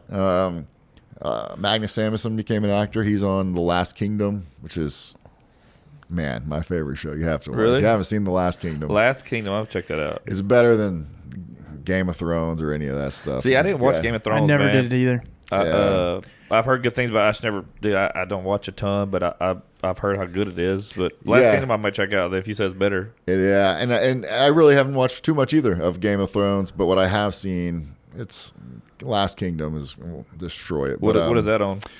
I think it's Netflix. Yeah, Okay. Netflix, and there's like 5 seasons. And so yeah, you check that out. But Magnus Samuelsson was on that, and several other guys have all done acting and shows and stuff like that. So just got to get in front of the right people to play Kratos, man. I swear I can play him. So That's awesome, man. We'll start a Yeah. petition for it. Yeah. let's do it. We're starting a petition. We have a petition going for Austin Eckler to get paid for the Chargers. Yeah, I don't know. I'm not sure who that is. So- Austin, he's like yeah. he's like the one of the top 3 running backs in the NFL. Yeah. We had him on the podcast a while back. He's from the Chargers. Okay. Dude's a stud. I mean, he's Yeah. But yeah, He'll be top paid after our this is petition. his this is his like last year of his deal. Looking to get an Okay. extension, but they haven't done right by a lot of running backs because they they think they're disposable. Which, Yeah. But this guy's he's one of a kind. I mean, he's a freak, man. And you guys are going to get that, get him paid. Real strong. Oh yeah, absolutely. We talked about that. Do the same thing. Like he's squatting 405 for like 30 reps. You know, he'll do stuff like that. He likes to do like extended, like strong stuff. Yeah, He's a freak though, man. That's awesome. He's one of the smaller guys in that world. Yeah, running backs are always strong. You have to be. Yeah. I always say get me a football team and have them do strongman. They always have them doing like Olympic lifts and football, and like there's some benefit to that. But man, if you had like a running back training with a yoke with like 700 pounds on his back, like who could bring him down? Like, a lineman flipping a tire, or picking a defensive guy picking up an Atlas stone or a sandbag, like violently picking it up and getting used to that. Who could they not tackle? I mean, that's the stuff that makes you strong, makes your hands strong. Yeah. That's where a lot of your strengths. I mean, like I said, sure. that was your claim to fame for sure. I'm guessing just all the grip strength can be a big deal. It's a big deal. So, especially defensive guys gripping onto those jerseys and stuff. So, yeah, man, I've always wanted to have even just a high school team that was like not doing too good, and then put them on strongman and watch them just go and destroy everyone. They would just like lay everyone out. They would kill them. Did you play football at Sam Rayburn? I only played football my senior year. I played basketball before that, and a small amount of track. I actually did the high jump and stuff. So, but I was like more about I could jump and I could run fast. I was athletic, but I didn't really like team sports. So yeah, I only played a little bit of football my senior year. I had issues. Got sick my first half of the season, so I only got to really play the second half of the season. But anyway, I was a tight end. Okay, that doesn't surprise me. Yeah, by the time I got to my senior year, I was big a little bit. I wasn't quite as skinny. I was 220 or 230 by then. So that's big. Was Sam Rayburn not very good back then? No, we were not good. Man, we used to. I went to Creek, and there was years where we just weren't very good because Brooke had came in and just all the athletes went there. And we would love to play Sam Rayburn every year because we knew that's a guaranteed win. Yep. It's your homecoming. Yeah. Homecoming game. That stadium was turf, and it was the old style turf. Memorial Stadium. And you get home, and you got strawberries all over your body from playing on that. It was horrible. Yep. And the heat during the summer there, oh my gosh, it was horrible. Yeah, I had to practice on that, play on that. Yeah, I always, exactly like you said, get carpet burn, strawberries everywhere. Turf toe. Yeah. Bad. Yeah, we were not good. We had a strong team, but just not fast. And so if you're not fast, you're not going to make it. But we're very big, strong guys. But we were terrible. I think my senior year we went 2-10 or something like that. Yeah. Or however many games there are, 2-8. 2-8. And it was not good. Great drill team. Great drill team. Great drill team. Great drill team. Fantastic. Great drill team. Fantastic cheerleaders. So I know early on you said about me and Vaughn looking alike. So that's like I said, we're each other's doppelganger. So I know you're trying to be a certain character now. But who's people told you that you've looked like say, hey man, your celebrity doppelganger is. Honestly, well, I am getting Kratos now. People are telling me that I look like Kratos, but other than that, I don't really know. You should grow your hair out, be Liver King. Well, I can't. Oh, yeah. And I actually, back when I did have hair, I guess I would get more like you look like this guy. I used to get, it's weird, when I was thinner and had hair, in the face I look like, the only person I really got was Viggo Mortensen. They told me I look like Aragorn from Lord of the Rings. But other than that, I don't think I've really gotten much. I don't know. Who do I look like? I don't know. What do you think? You got to use the app. Okay, look here. We got an app. There's for an this. app for that. All right. I got this app we use called Star by Face. Like, I'm gonna let you just look here. Take a selfie in it, and then we're gonna so you take a selfie. take a selfie. We're gonna upload it into that thing. So what this does is use photo. So you look like Uncle Si. No, I'm saying. Probably will, right? With a beard. Some of them come out hilarious. Hold on. So it's like a comedic thing, or is it like a real? It's really trying to. I mean, some of them are pretty accurate, Look, but some do it of again. them. I got to get a little closer to you. Let me see. Pull it. Okay, there we go. Okay. It said the picture was too far away. Yeah, some of them are. Some of them we've done. They've been accurate. Then some of it's just wild. Like, yeah. I mean, I don't know. Maybe like The Rock or something. He's bald and big guy. I don't know. That's all I can. I don't know. And y'all played football. so there's all kind of people, but yeah, I don't know. Does it say somebody? It's weird. Tom Shed. I don't even know who these people are. Christian Slater's one of them. Christian dude. Slater. Oh, He kind of does, huh? you do. Christian Slater. Dude, you look a lot like Christian Slater. Yeah, he's got Am I the thinking eyes. of the right guy? Christian Slater. True Romance.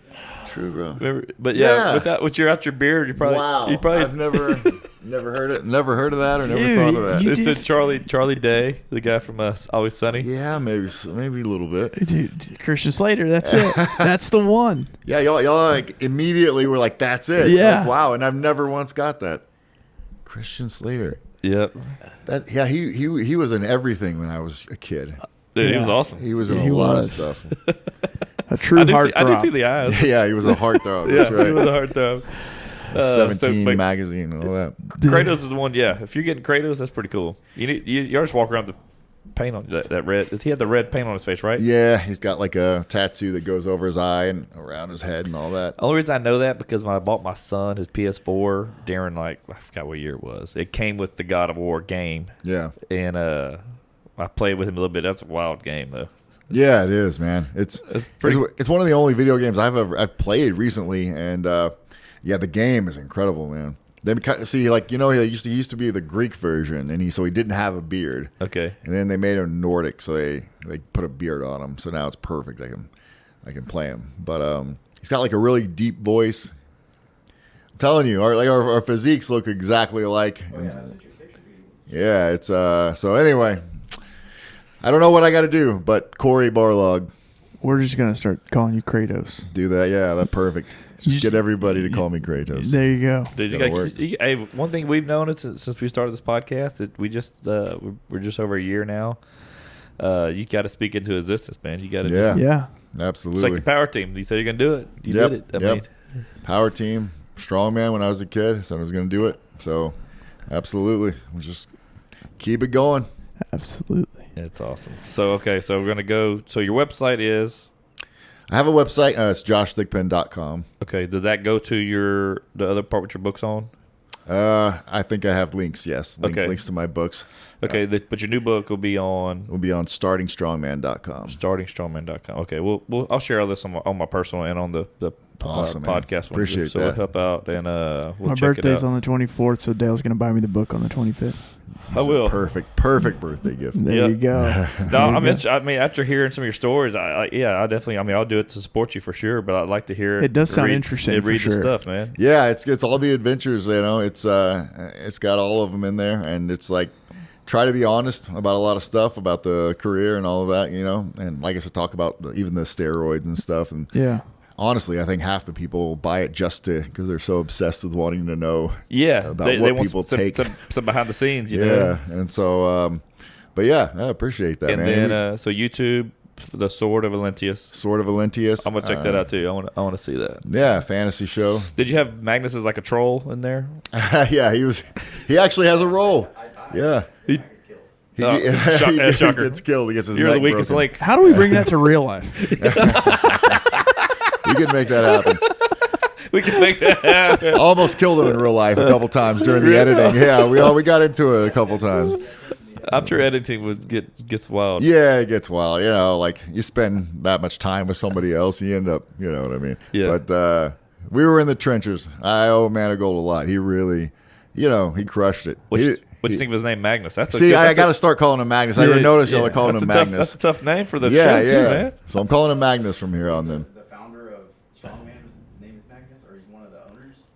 He's one of the guys who've won. There's And Magnus, yeah. There's two Magnuses that have won World's Strongest Man. Yeah. They both happen to have the name Magnus. Yeah. Oh, there it is. Like you're the antithesis of that. Yeah. That's Iron Neck. Yeah, Iron Neck. Yeah, we had Draculino world now like six degree black belt on, but yeah, he calls him Iron Neck. He goes, he got big neck. He might be tough. Yeah, you never know. But yeah, man, it could be Magnus could be strong. Yeah. There you go. Which was speaking of Draculino, I don't know, that I've heard about him and seen him. I have a friend who actually trains with him. Do you know Jim Eberly? No, I don't know the name. I mean, I've been going, so I may have seen him. Okay, he has like Canix CBD, one of my sponsors, but the best CBD out there. But anyway, he trains at Gracie Barra. I don't know. Do you call it Barra or Baja? They pronounce it Baja because the way they do the R's. The Brazilians, right? Okay, but I mean, I've watched this guy. Draculino. I mean, first off, like his name makes you want to go badass name. That's the coolest name anybody could have. Like Yes. Draculino. But like I watched him, because there's black belts and then there's black belts, right? Like I watched him wrestle. I watched him roll with this guy who was a world champion black belt. He was actually a world champion, and Draculino was having a conversation with somebody while he literally talking to someone. No, while he was destroying this guy. And He's I'm like, unreal. He's like well known. The crazy thing is, after getting to know him, how the lineage works. I mean, he was trained by like the Gracies in Brazil where he's from, so he's got. I mean, he learned from the creators of this, Right. but then the lineage of like he's had like over 500 plus black belts that came from him. And then like thousands from between the people he's taught that gave black belts out. Wow. And then we had one guy that's on the we had a Chef Holzman on the podcast a while back. He was on Joe Rogan before, celebrity chef, but he's a black belt.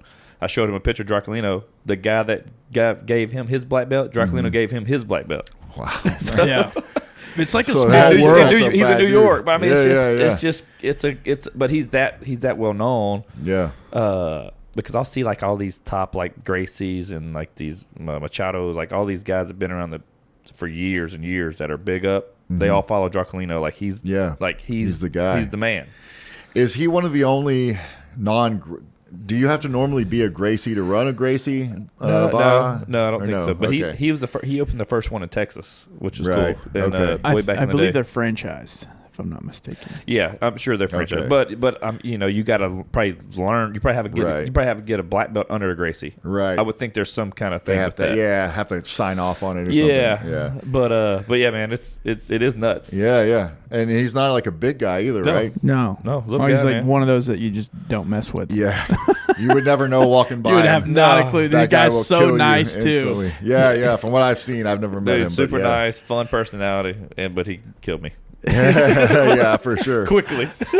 Do you just get started or are you? Yeah, so we did a class to do it for YouTube, and then past that, I've been doing it. So I've been going like 2 to 3 nights a week for the past like probably month, and but it's fun, man. It's a workout, dude. I'll bet, man. I don't even think I could like actually do it. Like as far as obviously the conditioning, but then like I don't know. I wouldn't be flexible enough. You have to be pretty flexible, that's right? me. I'm not just real flexible. Yeah. And so, dude, my hip flexors and things like that I get tight. I Yeah. get sore because of trying to move around. Well, let's stretch you out there. Oh yeah, Yeah. they'll stretch you. I got choked out the other night, dude. It was awesome. Dude got me with the when you hold the gi. Yeah. They cross their hands and they choke. Oh, that's cool. Dude. I heard myself like gurgling, then I tapped. It was getting dark, dude. I was like, it was awesome. Like how many times do you in a session do you get choked out? Like how often does Man, that that was the first time. first time? So like you go to class, they teach you these different things. They teach you a situation, and then you go practice it with somebody. Okay. Teach you, practice. Then like the last 20, 30 minutes, they do either specific training, and then you do live training to where like you're going at it. And Yeah. but I've been tapped out one other time But then that was the first time I really got choked. Like I was like choking. Yeah. Other times, like Can't be fun. Other times, like you get somewhere, you're like, I just tap, like, okay, I can't get out of this, or I'm Right. you're about to just. There's no point you cranking on my arm. Just Yeah. Just for the sake of training. Right. And so, but yeah. Well, I mean, yeah, this like my hips. Just sitting here, this hip is tight. So like I can't imagine like having to like yeah, no, it's crank it up there and like hold on to it and. yeah. Anyway. That's been tough for me. That's been the biggest. I think the biggest challenge for me is my size and trying to be that limber. Muay Thai then. Mine's Muay Thai just for me. wrestling with men. It's kind of tough for me. Yeah. It's not my thing. Not really Yeah, not my like, thing. Having somebody breathe in your face. Or You don't something. even think about it, man. No? I do. I didn't think about it. I don't think about it one bit. There's sweat dripping on you. Their Yeah. balls right in your face. Oh God. Yeah. We asked for that though. But Yeah, well, yeah, that's why Yeah. you go, right? Yeah. But, yeah, I don't know. I've tried to get people. Like if I walked in there, they would, want to kill me. I'm sure. Like I couldn't tell them I competed at World's Strongest Man because then it would be open season. I'd be like, they would have 10 of them jump on you. Yeah. The Yeah. funny thing is, like, you think about this, the irony of it is, and this is not an attack on you by any means, but you go in there being a world strongman man, and there's women in there who literally in Yeah. seconds Right. That's what have I'm saying. you wrapped up. Yeah. Yeah, that's I mean, my it's- point. Like if I walked in there, they would be like, they'd be like, oh, so you're a world strong, like just to make a point. Oh, you know what yeah, I mean? absolutely. Try and Yeah. completely. So I would have to obviously, be humbled for a while there. It Yeah. is a humble, like it is. Like I said, I got a buddy that's my buddy Warren. That got me into it. He's 6'6", probably, I don't even know, 260, 270. He's a purple belt, and I couldn't imagine that big old dude that he can move and he's limber, Right. grabbing me. Yeah. Like somebody your size, like Yeah, you'd have to learn how to use the strength, I guess. in order to- that's what it all is. it Yeah, is. Yeah. because they'd probably use it against me. I would Yeah, imagine. no, Yeah. exactly. But Muay Thai it is then. yeah, Muay Thai. Kickboxing. strong shins. Yeah. But no, man, we appreciate you coming in, Josh. This is fun. Yeah, I know it's been a absolutely. long time coming, but I guess it's perfect timing now that your book's coming out. Like I said, man, we'll do some promo stuff. We'll get Magnus make some reels that we can post and share with you on Instagram, and Awesome. I can tag you. I can tag your sort of Lentius on our YouTube channel, and man, whatever we do to help out. But That'd be awesome. I appreciate that for real. Yeah. Especially that the YouTube. We want to get those views up. So Yeah. that'd be everything. That'd be awesome. yeah, I'll do that. I'll share the actual YouTube the series thing on my stories and stuff like that. I'll get people to Dude, get thank some you. eyes on it. So Heck yeah. we can do that to try to help out. It's fun. Love it. Well, check it out, man. Yeah, thanks for coming in. We Thanks for enjoyed having it. me. Yeah, it's been fun. Dude, I can't wait to see Magnus eat this chicken fried steak. It's just all you got. Do you still have any of that? Or okay, yeah, it's just God, it's huge. Well, Yeah. good, man. Well, yeah, I'll get this out once it comes ready for release, man. I'll hit you up and we'll go from there. And Sounds good. anything, Awesome. anytime you want to come back on, we got something big coming out. Let us know. We'll hook you up, dude. You're here, so we can Will do. get you in. You guys are gonna be too big though for that. By then you won't Hey, have me man, on. dude. We're trying to get big. You know what? We always You'll think be like, that- we can't have that spotter on our show. We always think the people that got us here. Yeah, definitely not that. But thank you. I appreciate it. Yeah, man. We appreciate it, dude. Let's have a good one. Yep. See ya. Later.